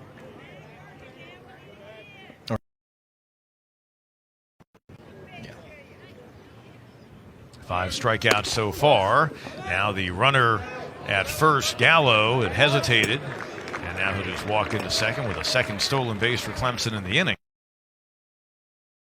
Paradigm was going to throw it anywhere near second. And that's why they went out to talk. If they do that double steal idea, you could see he was setting up to just stop and getting a run down, and just went ahead and took the base.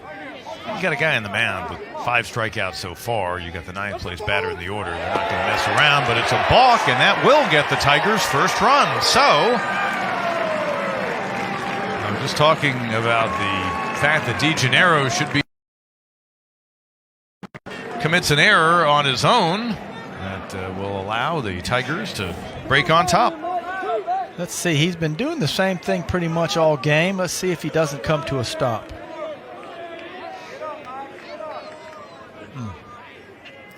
Wow. To me, in this situation, that's a tough call on a pitcher. And a called third strike, and of course DeGennaro will leave him stranded there, but despite his 6th strikeout in the game, a throwing error on his part, and then a balk. A big part of Clemson moving on top in this ball game. Head to the 6th, Tigers up 1-0. Based on how things have gone in the series, Tigers might have enough to make it a sweep, getting a run by benefit of a little bit of help with the pitcher, Nick DeGennaro, in the bottom half of the 5th inning, but they'll take him any way they can get them. Pete Hannity, along with Marty Clary, the former Braves right-hander. So good to be working with you for the first time here in 2020. And, well, Nick DeGennaro has only himself to blame, though, for that inning. His throw, which easily could have gotten the runner Dylan Brewer and gotten him out of the inning, went into center field when Brewer stole second, and then a balk with Brewer on third, leading to the lone run. And I think we're going to see some of the video of that sequence, but yeah, I mean, the rule is you got to come to a complete stop, and it needs to be for a second. And you know, a lot of times that's bypassed and let go. Let's just take a look and just see. Pitch before is the pitch on the left. That's the pitch before the balk was called. And definitely a long stop there.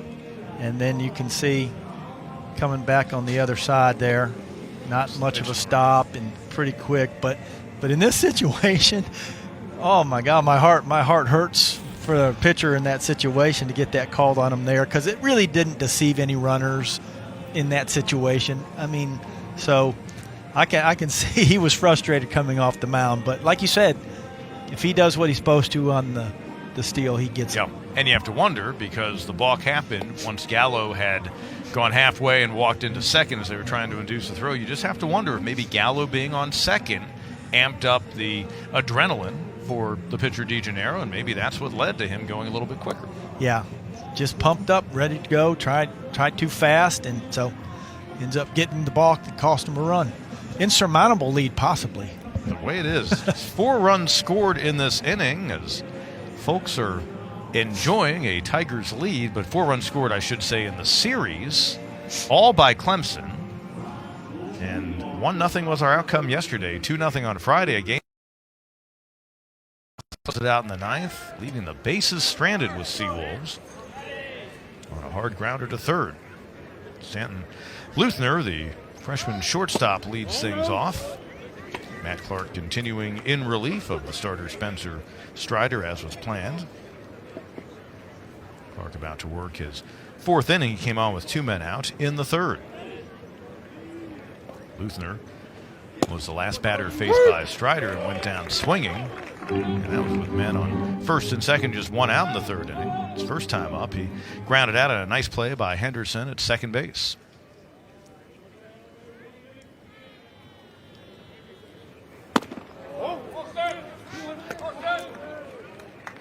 Good time to really pound the glove, get ahead, let your defense work for you. Last thing you want to do is let anybody get on but the walk. You got the momentum, you got to run. And the count goes 3-1. Stony Brook, located on Long Island. And they truly fit the bill of staying within their region. Most of their lineup made up with kids from the New York metropolitan area, either from the state of New York, or in the case of the man at the plate, Luthner, from New Jersey. He's from New Providence, New Jersey. Comes in with a .529 slugging percentage that leads their team. He's 3 for 11 in the series, but has gone down on strikes 6 times. Payoff pitch to him. Make it 7 times this weekend. Then he will head back to the dugout after being struck out. Just swings right over top of it. Clark's 3rd strikeout, and that's the 8th by Clemson pitching so far this afternoon. Here's the first baseman and 3rd batter in their order, Chris Hamilton. Doubled in the 1st with 2 men out, was left stranded. And he was the first batter that Clark faced, and he struck him out with men on first and second in the third.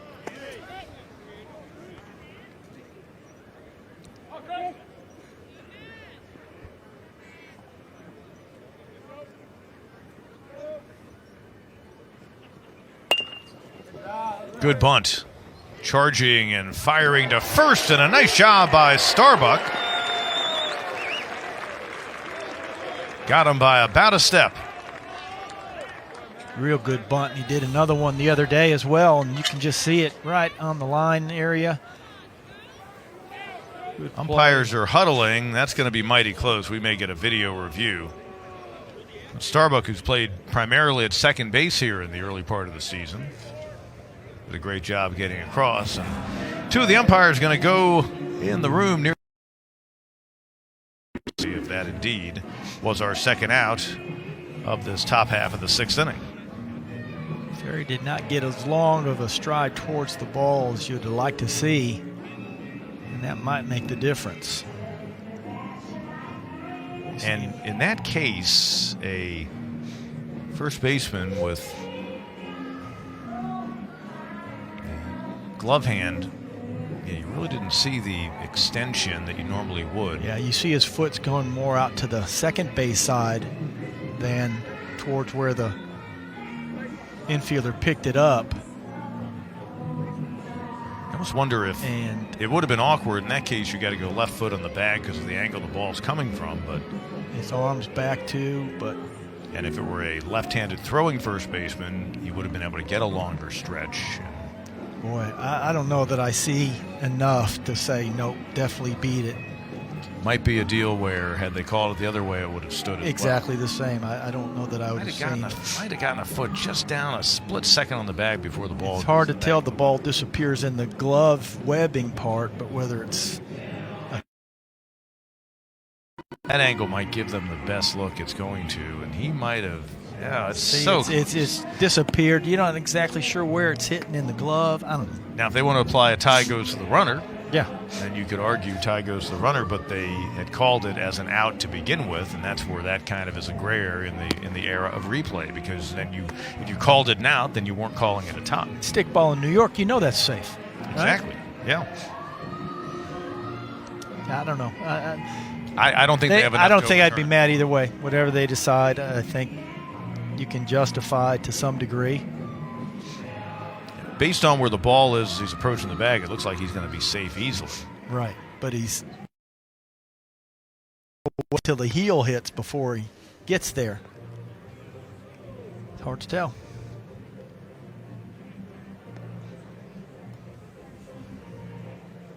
As our review continues. See, if his toe was touching, he's already there, but it's the heel and still now.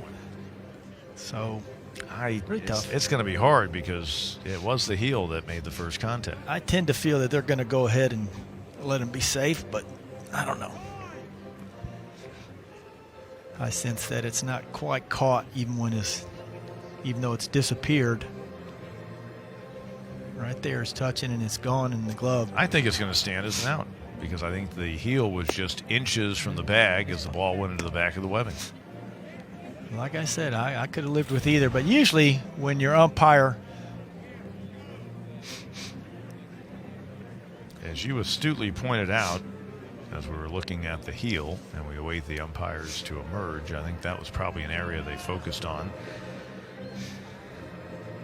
And the out will stand. And that was a good point, though, the heel, because usually you just assume that the toe gets to the bag first. Yeah. Just the way his stride hit, it was not going to hit first. So, kind of weekend it's been for Matt Sink's team. Oh, I tell you. Had a chance at a one-out base runner. Now there's two away. And the way baseball is in general, right? His arm reaches a little more. It's really obvious. If his toes down, it's really obvious. It's just matters of inches many times that determine a ball game. Of course, yesterday a review overturn helped push the game to extra inning. Stony Brook side of things, so they had that going for them. Now, Schwartz made a great throw, and the overturn of the out is what pushed the game into extra innings as The third baseman, Evan Giordano, who we showed in the last inning, plays some good defense. And really, that ended up being overshadowed by his pitcher. We'd have a scoreless game still. Giordano, angst as he steps away from the box behind the count 1-2.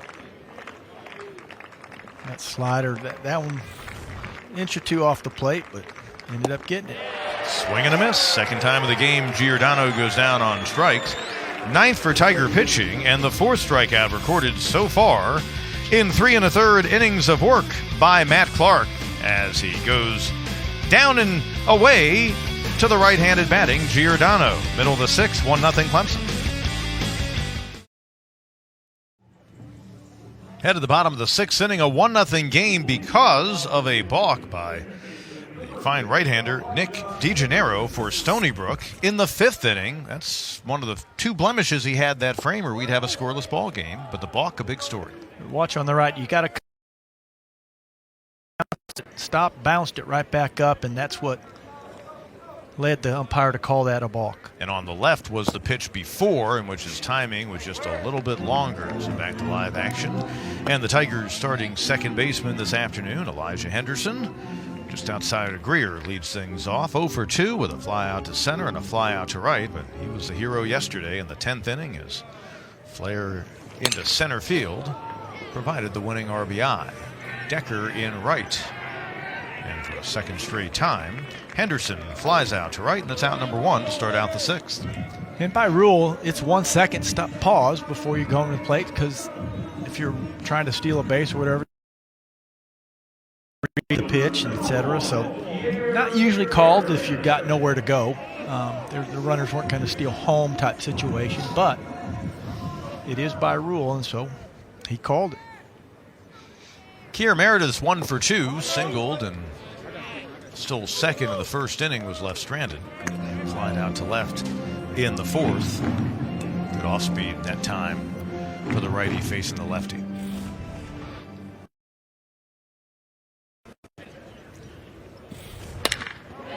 Center field. Schwartz on his horse, shy of the hill, reaches up and he pulls it in. Nice play by Ellis Schwartz. Freshman who, like so many opposing outfielders, has to make sure he adapts to the changing surface as he goes back toward that fence.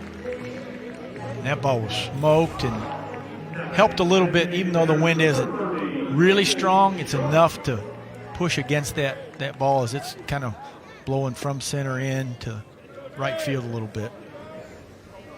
Davis Sharp looking for his first hit in the game.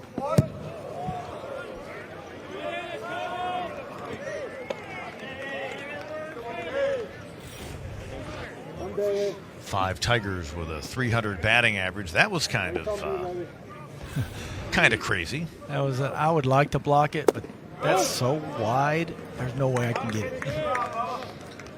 Stays inside with the off-speed pitch. 2-0 the count. Sharp, a guy the Tigers are going to count on for some pop this season. It will be a drastic different look at the plate from the past 2 years, as Clemson's been among the national leaders past couple of seasons with nearly 200 home runs hit combined in the 18 and 19 campaigns. But this looking like the kind of team where the home run leader would probably be between 8 and 10. Boy, it really would be a lineup if they had one or two on ball with their pitching staff. And ball 4. I tell you, DeGennaro's really special, I think. We just kind of feel like we just started the inning. He's got 2 outs, even though he's got to walk there. It's with 2 outs already. Now he's got to be a little more alert than he was the last time, where he got kind of caught off guard with Brewer leaving early and ended up throwing it away for a 2-base kind of error there. So the 2-out walk has Sharp at first.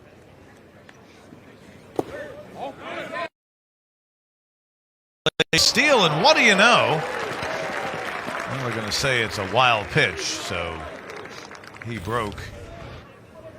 I was looking down out of the corner of my eye. I thought he was going just on a delayed steal, as that was in the dirt, but I mean, had the catcher Paradigm reacted quicker. I think he's either got a blister or something where he feels like he's had enough. DeGennaro, based on the body language, saw him shake his head. Quickly we'll see them get some work in their bullpen. That's Brandon Bonanno, a senior right-hander. As the conversation continues, Matt Sink, the head coach and our home plate umpire, coming out, and Will Prestwood is told that they're going to need to make a pitching change as a result of an injury. And maybe it was on the at-bat to Sharp that things started to crop up for DeGennaro with that last pitch. The first one in the at-bat to Hattenberg did not look all that good. So we will have a pitching change and be back to Doug Kingsmore Stadium. Brandon Bonanno will get all the time that he needs because it appears it was a blister or something to that effect on the throwing hand of the starter Nick Gennaro, who exits after 5 2/3 innings and is on the downside right now as pitcher of record, as he had that balk that allowed the only run to score in the game in the bottom half of the 5th inning. Bonanno out of Mount Sinai, New York, the 6'2", 185-pound senior, has not appeared in the series, and having last week at Texas State during their 4-game series, made 1 appearance, pitched 2 innings, struck out 3, so obviously a pretty good strikeout to innings pitched ratio. So when you have an injury situation and a pitcher comes in, and he hadn't been warming in the pen, so it's obvious that he'll need some extended time. We'll go ahead and take another break as folks enjoying a chilly but pleasant day at Doug Kingsmore Stadium, hoping the Tigers can get the 3-game sweep here in the bottom of the 6th, a 1-0 Clemson lead. A lot of families out of the ballpark here today at Doug Kingsmore Stadium. That guy does not want to go home with chapped lips, so obviously Mom taking good care of him. With Marty Clary, Pete Yannity with you. 6th inning, a pitching change as a result. Gennaro, the starting pitcher for the Stony Brook Seawolves, so better for the folks out in right field, the Cajun Cafe, to have a chance to go back and get seconds for all the good folks there cooking, all the good things they're cooking on the grill out there today, and the folks enjoying the right field area. Veteran coach for Stony Brook, Matt Sink, year number 30, and 2012 National Coach of the Year. And in this game today, we've seen pretty much the story play out kind of like it did on Friday and Saturday. Spencer Strider got the start today. Very solid 2 2/3 innings. Looked like he was on top of his pitches. Arrived just about the 50 pitch count. Matt Clark has come on, done a nice solid job in relief. And again, a Clemson team that has seen Stony Brook so far in this game out hit them 4-2, but have not let the Seawolves come up with opportune hits. No, they've just not been real effective with runners on base. And Clemson has been a big part of that. I mean, their pitching staff has been just not leaving pitches in the middle of the plate, especially when they were in trouble. So you got to tip your hats a little bit to them as well. And we'll see what happens later in the year. Like I said, I want to follow these teams a little bit that did not do very well early on hitting-wise, what turns out later on. Adam Hackenberg standing in with the count 1-0, as Bonanno will throw his first pitch to him with a man on second. Hackenberg looking to add to his team leading 6 RBIs. And good job that time by Paradigm to keep it in front of him and keep that runner at second. Yeah, that was almost a terrible play in the sense that could have been a wild pitch setting it up for a runner on third, but that great play by Paradigm there to keep that ball in front.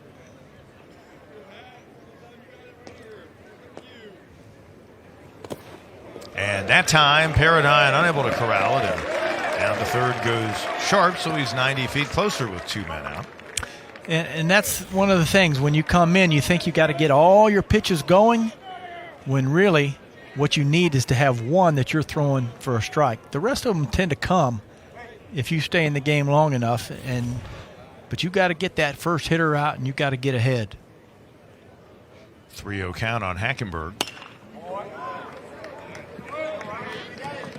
DeGennaro goes 5 2/3 innings. The runner at third is still his to this point. He has allowed 1 run on 2 hits. He's thrown 2 in the dirt, and now you're wondering, 3-1, do I have to throw a fastball, or can I throw a slider? I'm afraid of it a little bit. You're good. Just no chase outside. Count goes full at 3-2. Came with the fastball, not a strike really, and that's one he probably would like to take that swing back.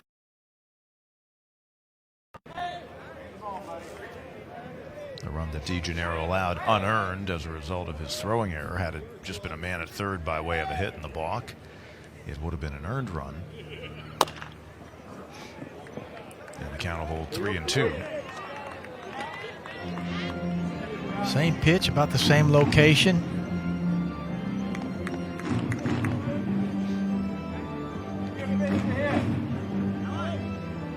Brandon Bonanno, a senior.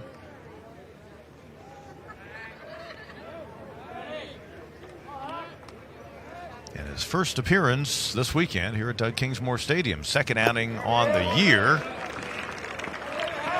And a third walk in the ball game by Stony Brook pitching. And the second in this bottom half of the 6th inning puts him at first and third.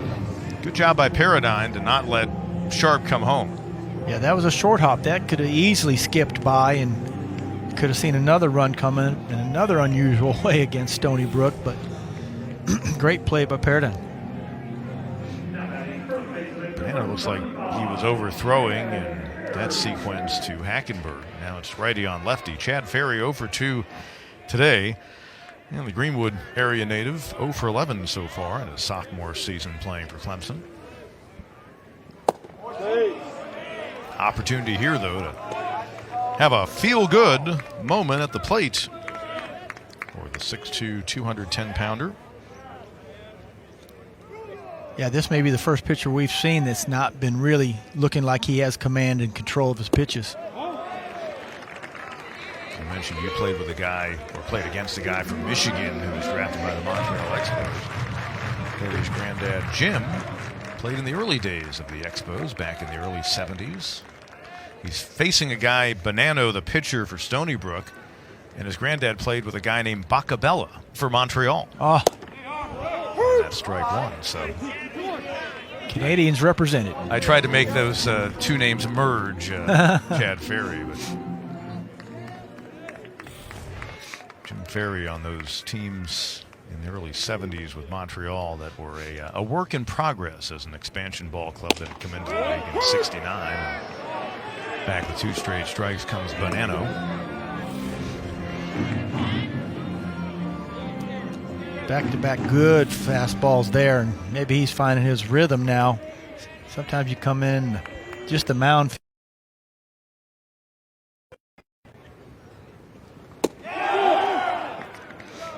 And as the runner moves down to second, Ferry, Hackenberg, the whole world was waiting for a call from home plate in terms of a hand going up, but it's ball 3. I'll be honest with you, I was looking for the strike too. That's just a tremendous backdoor slider. Been getting that pretty much most of the day. But I'm really surprised probably the umpire. Another situation in this game with a payoff pitch and a swing and a miss, and Bonanno comes back to get Ferry. And that's the 7th strikeout by Stony Brook pitching so far in the game. Bonanno was overthrowing to the first batter he faced, Hackenberg, but that time coming back with pitches he needed to make against Ferry. Tigers leave 2 on, head to the 7th, 1-0 Clemson. 7th inning here at Doug Kingsmore Stadium, Clemson and Stony Brook. First time these programs have met This weekend, Tigers trying to make it a sweep and look to get to 7-0 on the season. The DH John Tuchillo will lead things off for the Seawolves here in their half of the 7th inning. And beautiful day at Doug Kingsmore Stadium, about as good a day as you could hope for in the month of February, albeit a little bit chilly, but for some of the rain and weather we've had in the area in the past few weeks, Tigers, for the most part, have lucked out in terms of having sunshine for their home games. Clark continues here into the 7th inning, and first pitch swinging to Chillo, a solid single into center field, his first hit in the game, and the 5th for the Seawolves. Pitch up, middle of the plate, and just a good piece of hitting. Drove that one right up the center.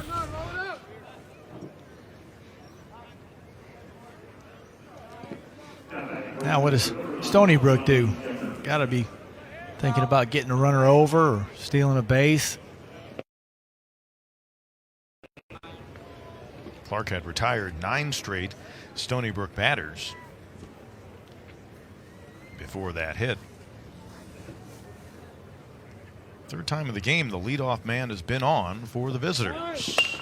And the bunt is laid down by Decker. Throw will go to first by Clark, and it's off the glove of Ferry. And on to third will go to Chillo, and the Seawolves have him first and third, nobody out. So somehow that ball just could not reach it, or he just took his eye off it. But that's a pretty straight at you bunt. And error on the play. I think they'll probably give it to the first baseman Ferry, and they will. So it'll be an E3. So a sacrifice that moved the runner to second. The error allows Tuchillo to get to third. Decker's safe at first. Each team now with 1 error. And the good news for Decker as far as his batting average goes, that doesn't go as a at-bat because it was a sacrifice. And he reached only on the error. That would have been an at-bat in his column. And now, big opportunity here for Paradigm, the freshman catcher. We're going to get a visit to the mound by Andrew C. with activity in the bullpen, including Carson Spires, the closer, who had a multi-inning effort in his first time out this year in the opener against Liberty and got a save. The Tigers also have a lefty up. I believe that was Jeffrey Gilbert.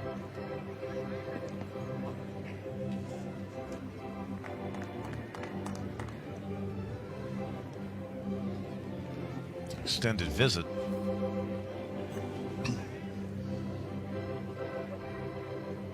Well, an error helped Clemson get the only run of the game so far, and Stony Brook will try to use that to manufacture their first run of the series, or runs of the series. Indeed, Gilbert the lefty and Spires the righty.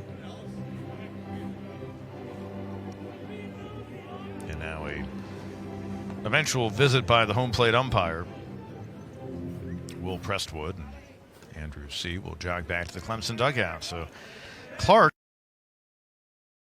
his streak of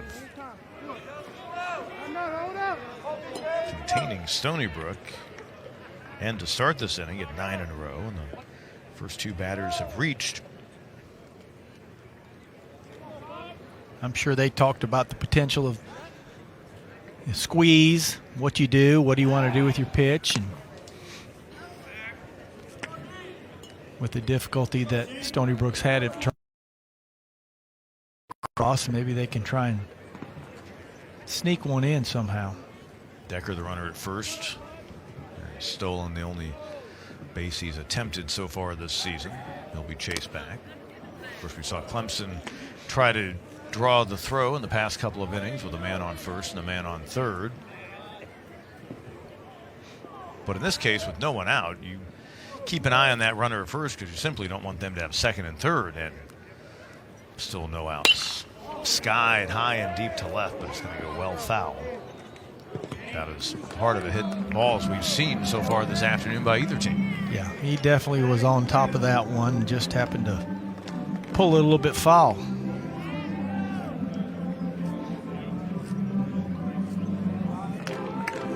Team that's counting on freshmen like Paradigm And a big moment early on in his Stony Brook career right here. And Clark ahead of him 1-2. Probably fortunate for Clemson.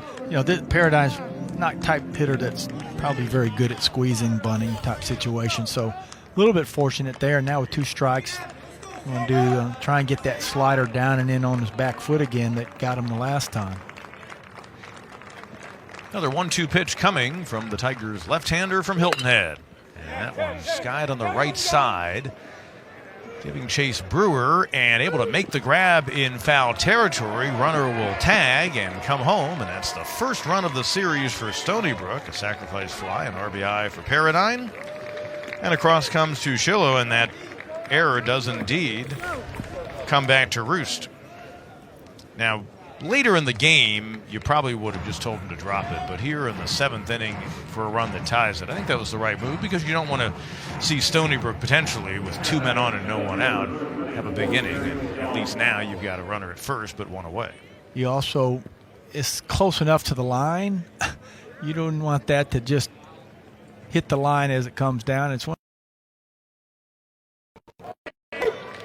Allen, freshman left fielder, singled his first time up, then he grounded out to Gallo at short in the 5th.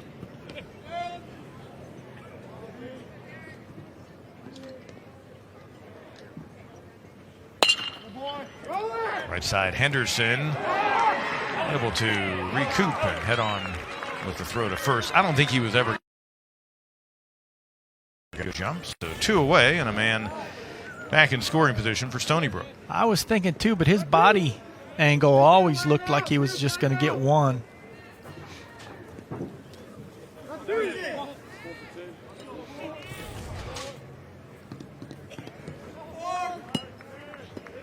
So 4-3 on the putout.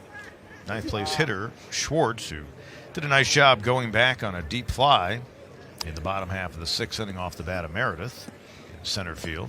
And we will get a second pitching change for the Tigers in this game. And actually, a pinch hitter was about to stand in, Christian Montes, for the Stony Brook team. Matt Clark will exit here in the 7th inning. And the Tigers will go to the pen. We'll take a timeout, come back in a 1-1 ball game. In the Tigers' opening game of the season against Liberty, Carson Spires coming on in the 7th inning. Try to close things out for Stony Brook and potentially take it the distance and pick up his 4th save of the year. As one of 2 seniors on the Clemson roster is on. Spires, good work once again out of that bullpen, making his 5th appearance. And so far, in these 4 games, has allowed 2 hits, just 1 run. It was unearned. Struck out 7 in 5 2/3 innings and walked just 1. And actually, since they scored, he'd be set for the win. Be a Yeah, that's right. nice addition for him. You don't always get that, but It was a occasionally save falls in opportunity. your lap. But you would think they would try to go with him at least the final remaining 2 1/3 innings if they can, because he's so reliable out there. He inherits a runner at second, Decker. They were going to send up a pinch hitter, Montes, in place of their starting center fielder, Schwartz. Montes had been the center fielder for them in the first 2 games. And that will be the case. So Christian Montes, 4 for 7 in the series with a strikeout. He had 3 hits in Saturday's 1-0 Clemson win. Trying to have a bounce back year after he missed 2019 with a shoulder injury. One of the few players who's a regular for them, who's not from close to their Long Island campus within a few hours or so drive. Went to Glendale Community College in California, his native state, before coming to the Seawolves program. And I misspoke, he was actually 1 for 7 in the series with a walk and a strikeout, but still the guy the Tigers will focus on and try to strand another runner in scoring position for Stony Brook.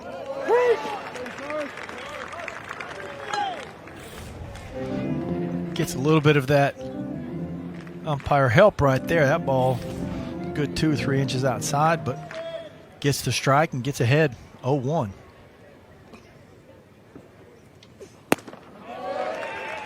Swings through an 88-mile-an-hour fastball. And Spires quickly in front.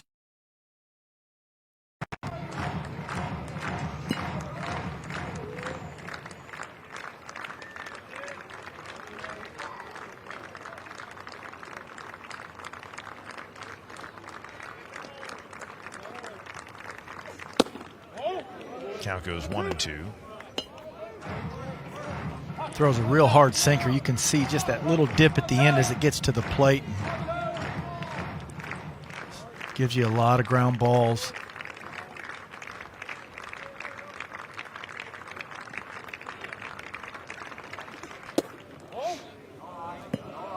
Doesn't go far enough away from Hackenberg for the runner to advance. Strikeout so far for Clemson pitching. Clark exiting after 4 innings of work. He struck out 4. Retired 9 in a row at one point, allowed 2 hits, and that 1 run so far. Runner at second, Decker, belongs to Clark as well. 2-2, swing and a miss. Foul tip. Hackenberg, and Carson Spire does what he does. Spire is able to record the final out in the top half of the 7th for Stony Brook. The Seawolves do score their first run of the weekend to even us up. 7th inning stretch time here at Doug Kingsmore Stadium.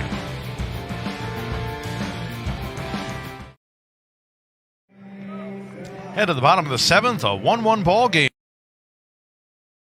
The center fielder 0 for 2 so far will lead things off.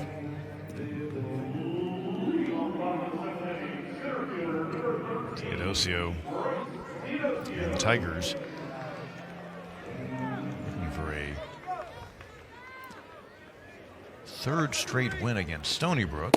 Looking to stay unbeaten to get out of the gate. Be 7-0 if they can win today. Bonanno on for his 2nd inning of work. Boy, that had some movement on it. A lot of movement. Started too far inside and never caught the corner. Mile high on the infield. Hamilton. 2nd time and 3 times up that Teodosio has popped out to the first baseman.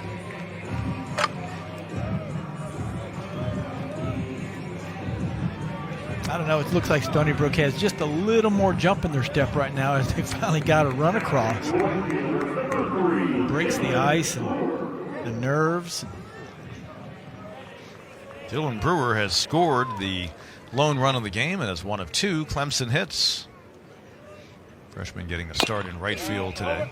As we noted earlier, there is a 3:15 p.m. cap on the latest we can start an inning due to the travel situation for Stony Brook, as Brewer fouls that one away. So as we are moving close to an hour from that point in a tie ball game, you mentioned the hop in their step. They don't want to get swept, but they're going to have a sense of urgency to get this game done sooner than later, and obviously try to keep it a 1-1 game.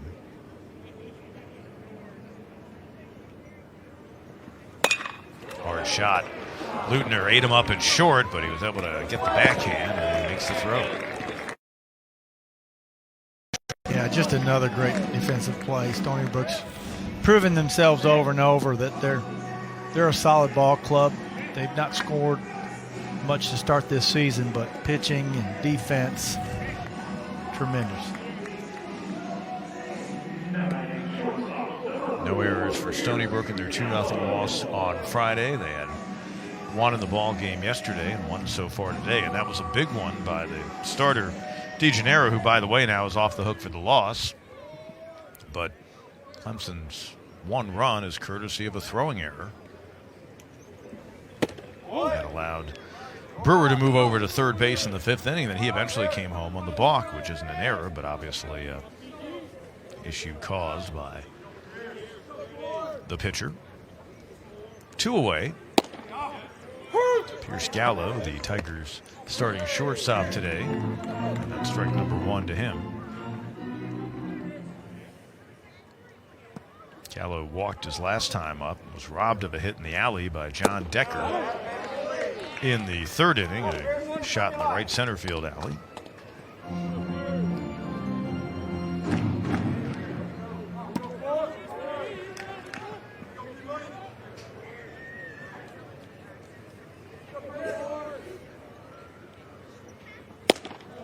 Nice off-speed pitch by Bonanno at 82 miles an hour. Pitching coaches are doing a great job. They're teaching them you've got to be able to throw something other than just a fastball when you get behind in hitters, and they have done that consistently through the weekend. A little bit of jockeying around home plate, but one freshman tags the other, and that'll do it for the Tigers here in the 7th. 3 up, 3 down. For Bonanno, the reliever for Stony Brook. Another tight game here in Doug Kingsmore Stadium. We head to the 8th. Even up at 1 apiece.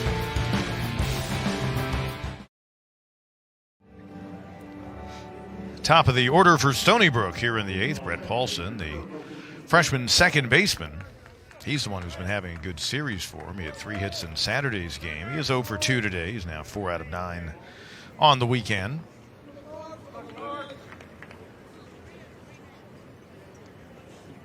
And I take that back if we saw the graphic. I trust my scorebook sometimes too much, but the 1 hit today gives him 5 this weekend. So 1 for 3 and 5 for 10 in the series.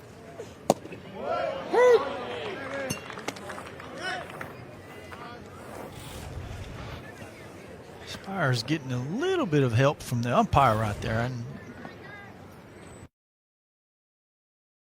impossible to hit. 2-1 the count.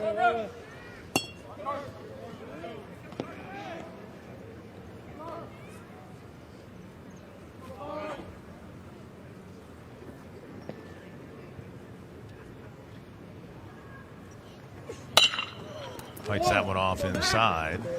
Starbuck on to first. Ferry reaching high to pull it in for out number 1. That hard sinker, you can see, gets a lot of ground balls, and jammed him with that. Nice little throw across the diamond. Stan Luthner, the shortstop, in the first, and he struck out swinging his last 2 times up against the starter Strider and then the reliever Clark. So he faces Spires for the first time.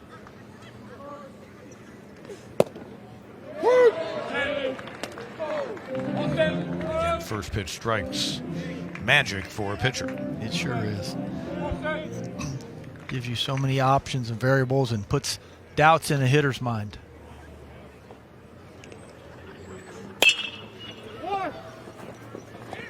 Gallo. 2 ground balls for the first 2 outs here in the Stony Brook 8th.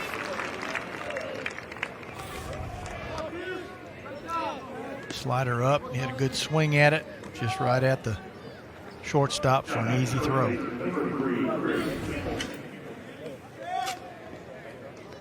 Chris Hamilton doubled in the first, struck out in the third. And that came with men on first and second. He was the first batter faced by Clark in a key situation. And he grounded out to the third baseman Starbuck his last time up.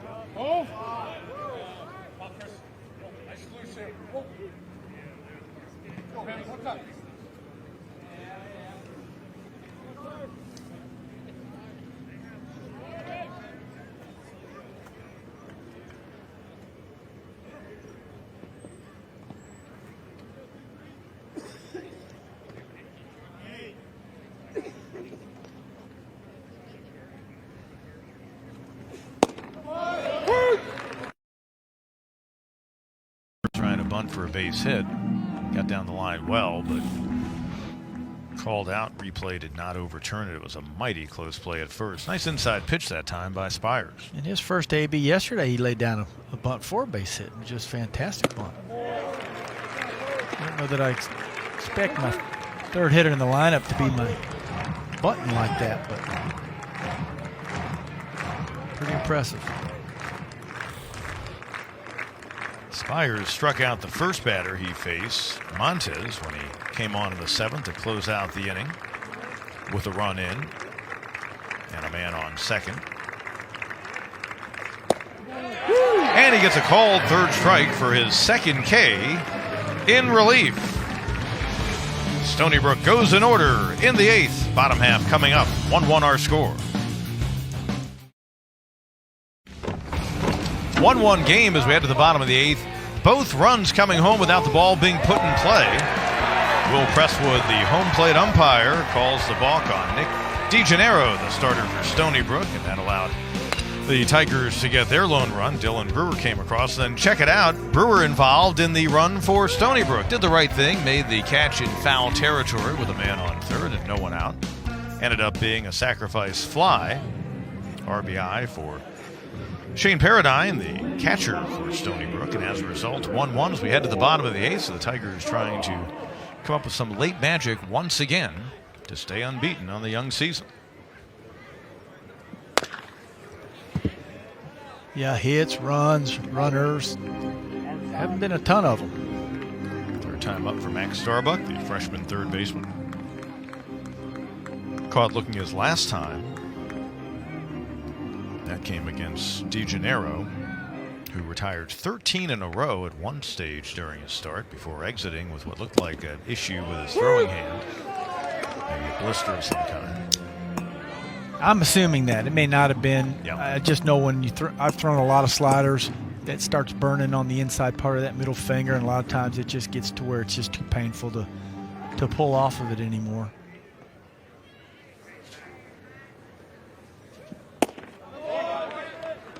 One and two the count. Tigers Matt Clark on in relief as scheduled for 50 pitch count and through 49. And Matt Clark retired 9 straight Stony Brook batters at one stage. Brandon Bonanno, third inning he's worked. Retired the Tigers in order in the 7th after coming on to close out the 6th.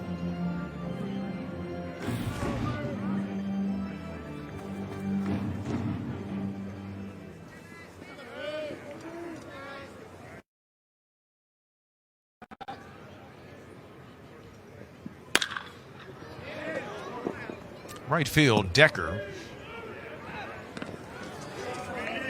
One away here in the Tigers' 8th. This team's trying to play beat the clock due to Stony Brook's travel plans, and could well get inside of our deadline of not starting another inning after 3:15. But 1-1 getting late, and based on the fact that the ball clubs have not been flexing the muscles with the bats, you don't anticipate a big inning. You think it's going to have to be a manual. I agree. I don't see just or an accidental long fly ball. I mean that's possible. Wind looks like now it's ever so slightly blowing out to right field. As Elijah Henderson looks at strike one, he's 0 for 3, has flied out each of his first 3 times up to center field in the first, and to Decker in right his past 2 trips. This to right. Decker back onto the pit. Well, if nothing else, Henderson's getting the ball to travel just unsuccessfully as far as reaching base. He's 0 for 4. Yeah, I think he takes a good approach, good swings, generally line drives. Kier Meredith owns one of Clemson's 2 hits so far. That came his first time up against DeGennaro.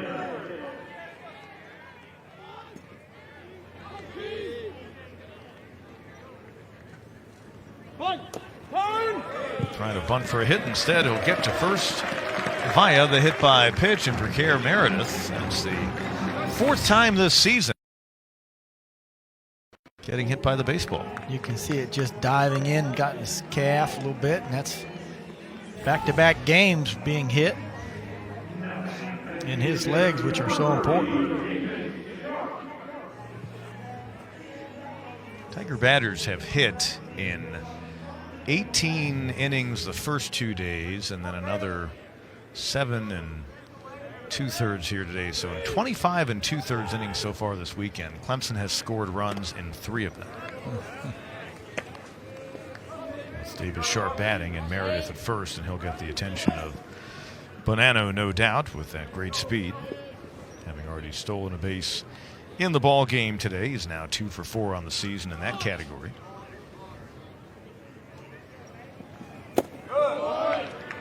Yeah, I'd like to see Kier somehow get the second. And I feel like Sharp has pretty good swings and has good potential to try and drive a guy in.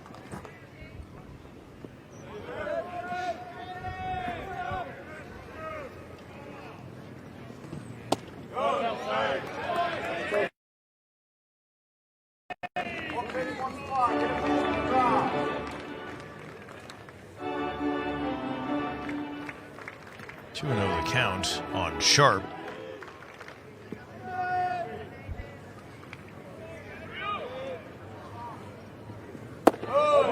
Three and 0. Some activity cropping up down the third base side in the Stony Brook bullpen. They would hope for Bonanno to get him into the dugout in the 9th inning, still in a 1-1 game. Stays outside on Sharp, so first and second now for the Tigers. I would imagine that's it. We got a righty, Adam Erickson, working in the pen. The Tigers, Adam Hackenberg, righty batter, due up.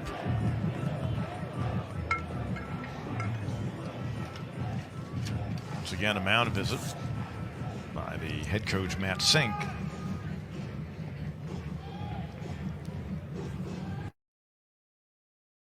But he's going to have to get a timely hit.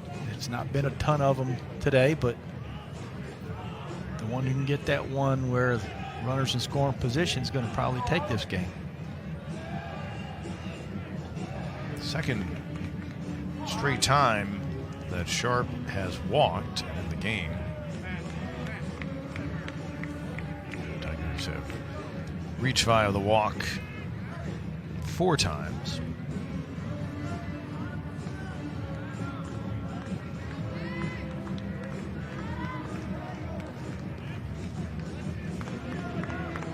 So Bonanno will stay out there. Erickson kind of just work in. Hackenberg, good guy to have at the plate, team leader with 5 batted in.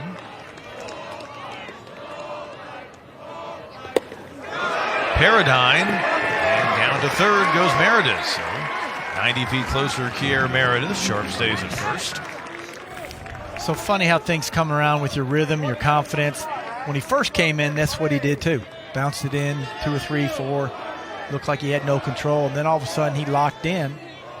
And just one little thing like that has got him hooking that a little bit again. So be awake here if he throws one to the screen, because Kier will be coming. And thus that manufactured run, in this case with some help from Stony Brook. Clips him on the elbow. So a second hit batter in the inning. Hackenberg will trot down to first on his first hit by pitch this season. Slider never came back. It caught his elbow a good 6 to 8 inches in off the plate. Tigers now been hit by pitch 12 times over the course of these first 7 games. Briar Hawkins will pinch hit. They're hoping to get the sophomore out of Cumming, Georgia, going. It has been a rough start. He had just struggled coming into the season, and he's looking for his first hit of the campaign. Hawkins 0 for 9. Tigers have been getting literally no production at all out of first base. Bags are full. Meredith at third. You saw Sharp at second. And Hackenberg at first. Paradine again having to go down and away and prevent that from going back to the screen. You see again, a wide left slider, but what a job by Paradine to keep that not only in front, but then Not running all the way to the screen for a pass ball run scored. Big moment for Hawkins. Gets ahead in the count 2-0. Nowhere to put him. Last season, as a freshman, 7 homers, 23 batted in. Really kind of emerged as a guy that wasn't necessarily, but he grew into that role at first as Davis Sharp was playing a lot of first base. 3-0 the count.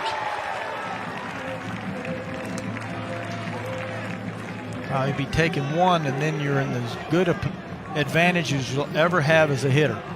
We mentioned weightlifting earlier in this telecast.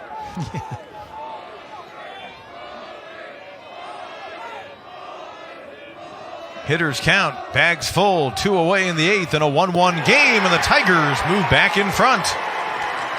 First RBI this season for Hawkins, and it comes at a big time as Meredith, who reached on a hit by pitch, comes. Nano just lost that rhythm, lost that control, the feel, and it's a horrible feeling when you're out there and you're like, I'm not sure I got the right touch to get a strike across the plate, and you press, and it just tends to snowball. 5th walk of the game by Stony Brook pitching is a big one. We'll get a change on the mound. Tell you about that when we come back in a 2-1 game. Adam Erickson, the senior from just outside of Sacramento, California, on for his 2nd appearance this season for Stony Brook, and he will try to prevent any further damage in the home 8th. He inherits a 2-out bases-loaded situation. Now, Clemson benefiting from the wildness of the fella he replaces, as Brandon Bonanno put himself in this situation. Kier Meredith this weekend has 3 hits when the bat hits the ball, but the Tigers left fielder has also reached 3 times when getting hit. Friday, no problem, hits him on the lower leg. Saturday, caught the right leg that time, and then was the first 2 batters retired in this 8th inning today. That catches the left leg again. And then Meredith eventually coming home on the bases-loaded walk to Briar Hawkins as he moved around the bags by way of walks to Davis Sharp. And then the hit by pitch of Bonanno on Adam Hackenberg. So the Tigers pushing across the go-ahead run by virtue of 2 hit by pitch and 2 walks here in the 8th. Take them any way you can get them if you're Kier Meredith and the Tigers. And in the series, 5 runs scored so far, but a chance to sweep. Pretty amazing. Yeah, not the typical way you think when you think here timely hitting, and yet that's exactly what it was in that situation for this inning. Hit by pitch, moved him around till he finally scored. So interesting. It's been an interesting series this weekend. 3rd pitcher in the game for Stony Brook. They've pitched well during their 1-5 start, but are on the verge of getting swept here and having another disappointing loss. Opportunity to break it open, and that has not been the case in the early going this season for any of the Tigers, but Bryce Teodosio has twice popped out to first, and in between that, grounded out to third, and an 0-for-3. Opportunity, though, for a guy who could be one of the big run producers for this Clemson team this season. At least that's what they're hoping for. And keep an eye here, because Erickson's pitched 1 inning, but he had 2 walks in that, and I was watching him warm up, and he threw 2 sliders hard and away and almost to the backstop. So 2 walks, and he didn't allow a hit. Doesn't get the high call there, and it's ball 2. And again, great advantage now for a hitter. With bases loaded, you can hardly afford to try and throw another breaking ball and miss again and go 3-0. So I'm thinking fastball. If he throws anything else, I'm taking. Luthner at short. Has to go the long way to first. Fast man running. Safe. Teodosio legs it out. Because of the way they have their defense configured, there was no one to cover second base. And Bryce Teodosio give him his first RBI of the year, and the Tigers add some insurance. Exceptional hustle right there. He just was getting it from the moment he hit it.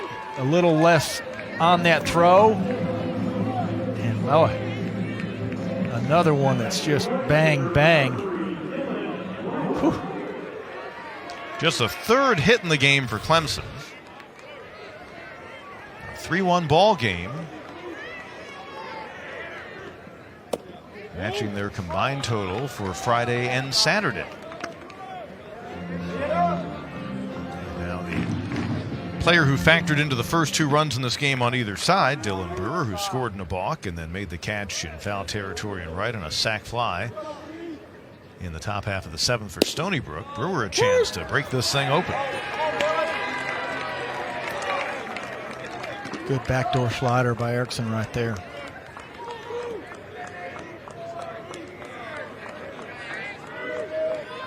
It was one of the 3 Clemson hits, as 2 in his young Tiger career.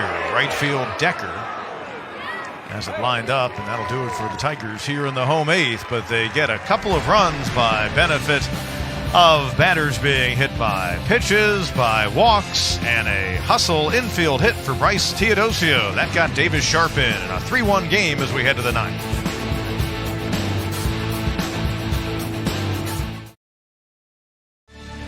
Carson Spires in line to pick up his first win of the season to go with 3 saves. On for a 3rd inning of work, and he will see quite a different look behind him defensively. 5 position changes for the Tigers. Dylan Brewer moves from right field to first base, the freshman there for Ferry, who was pinch hit for.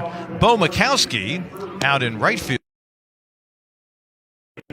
So those are 2 of the 5 position changes. Elijah Henderson played at second base for the first 8 innings of the game. He's in place of Kier Meredith in left.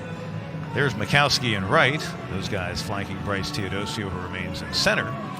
Now, Pryor Hawkins, who played a lot of first last year, we were told we'd see him at third this year. He pinch hit for and got the walk that drove in the go-ahead run in the bottom half of the 8th. He's at third, and as a result, Max Starbuck.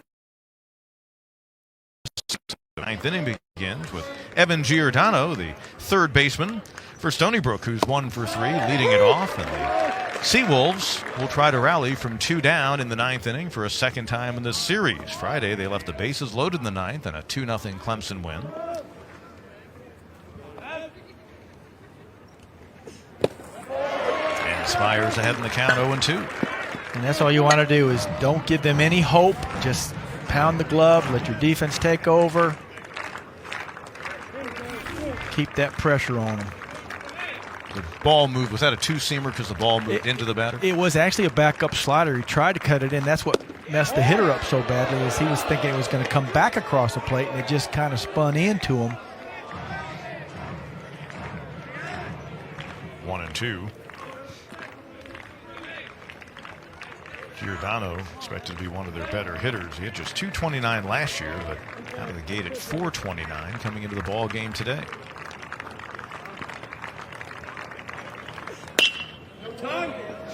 Right field, Mikowski just in, and an opportunity as he closes toward the line and makes the grab barely inside of fair territory for out number 1.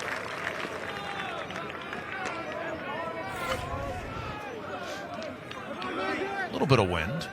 Kind of pushing the ball away from it. Yep.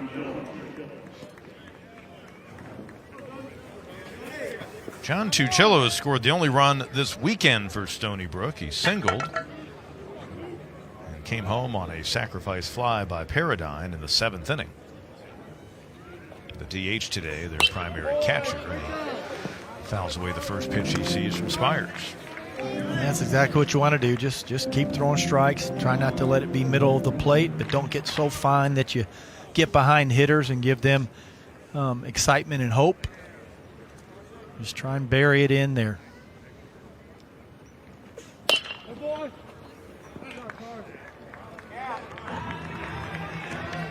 And again, Spires.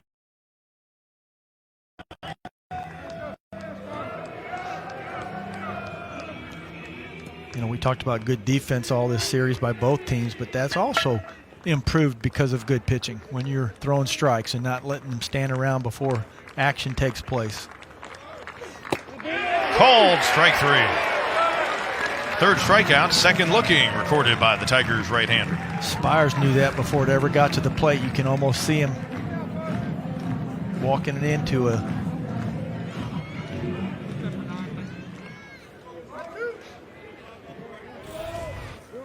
Going to get a pinch hitter, Decker, the right-handed batter, due up, but instead we are going to see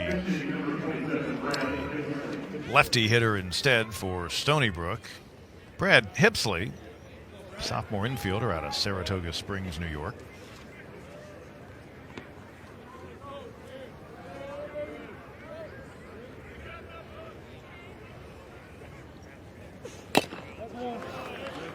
Fouls off the first pitch that he sees.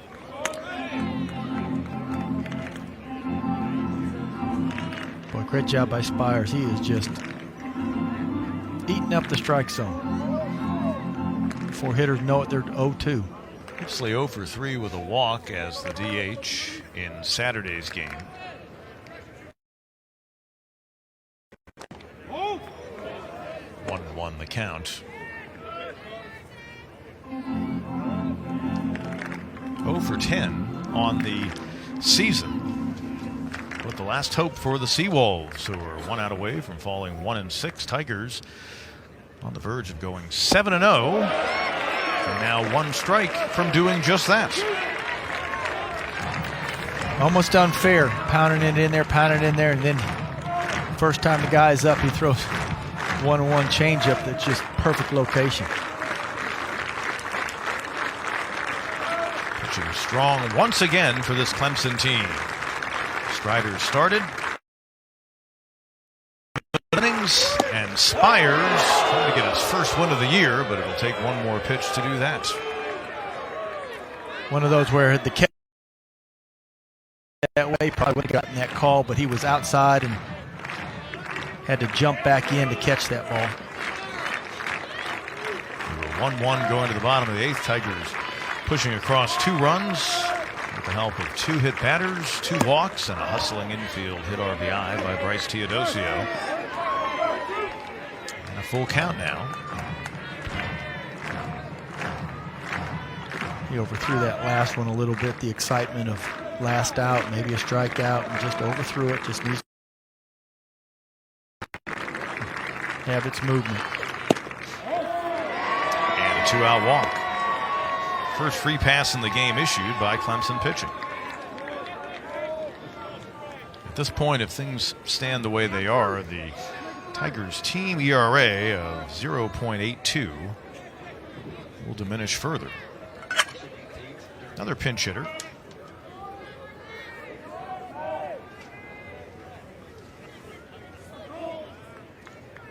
And trying to keep this game alive will be Cole Durkin. Sophomore, Jefferson, Mississippi. Plays some outfield for them, hitting just .091. Didn't play in Friday's game. Then he was 0 for 4 with a couple of strikeouts on Saturday. And he takes strike 1.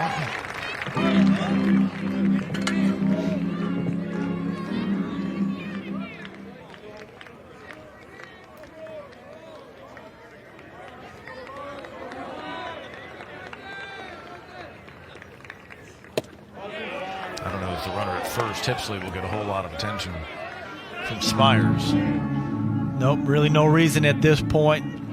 The light wind that we have benefits a left-handed hitter if he were to pull one down the line or right center. And once again, Spires 1 strike away.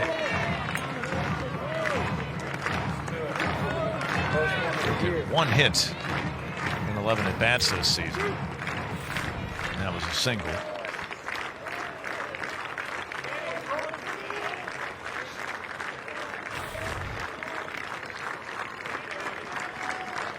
Spires about to deliver his 32nd pitch since coming on to close out the 7th inning. And you'll have a delay for that. Last out, always the toughest.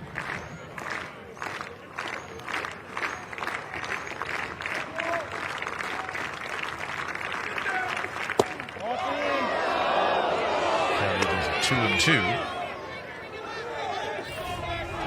He wanted that pitch, but you can see it's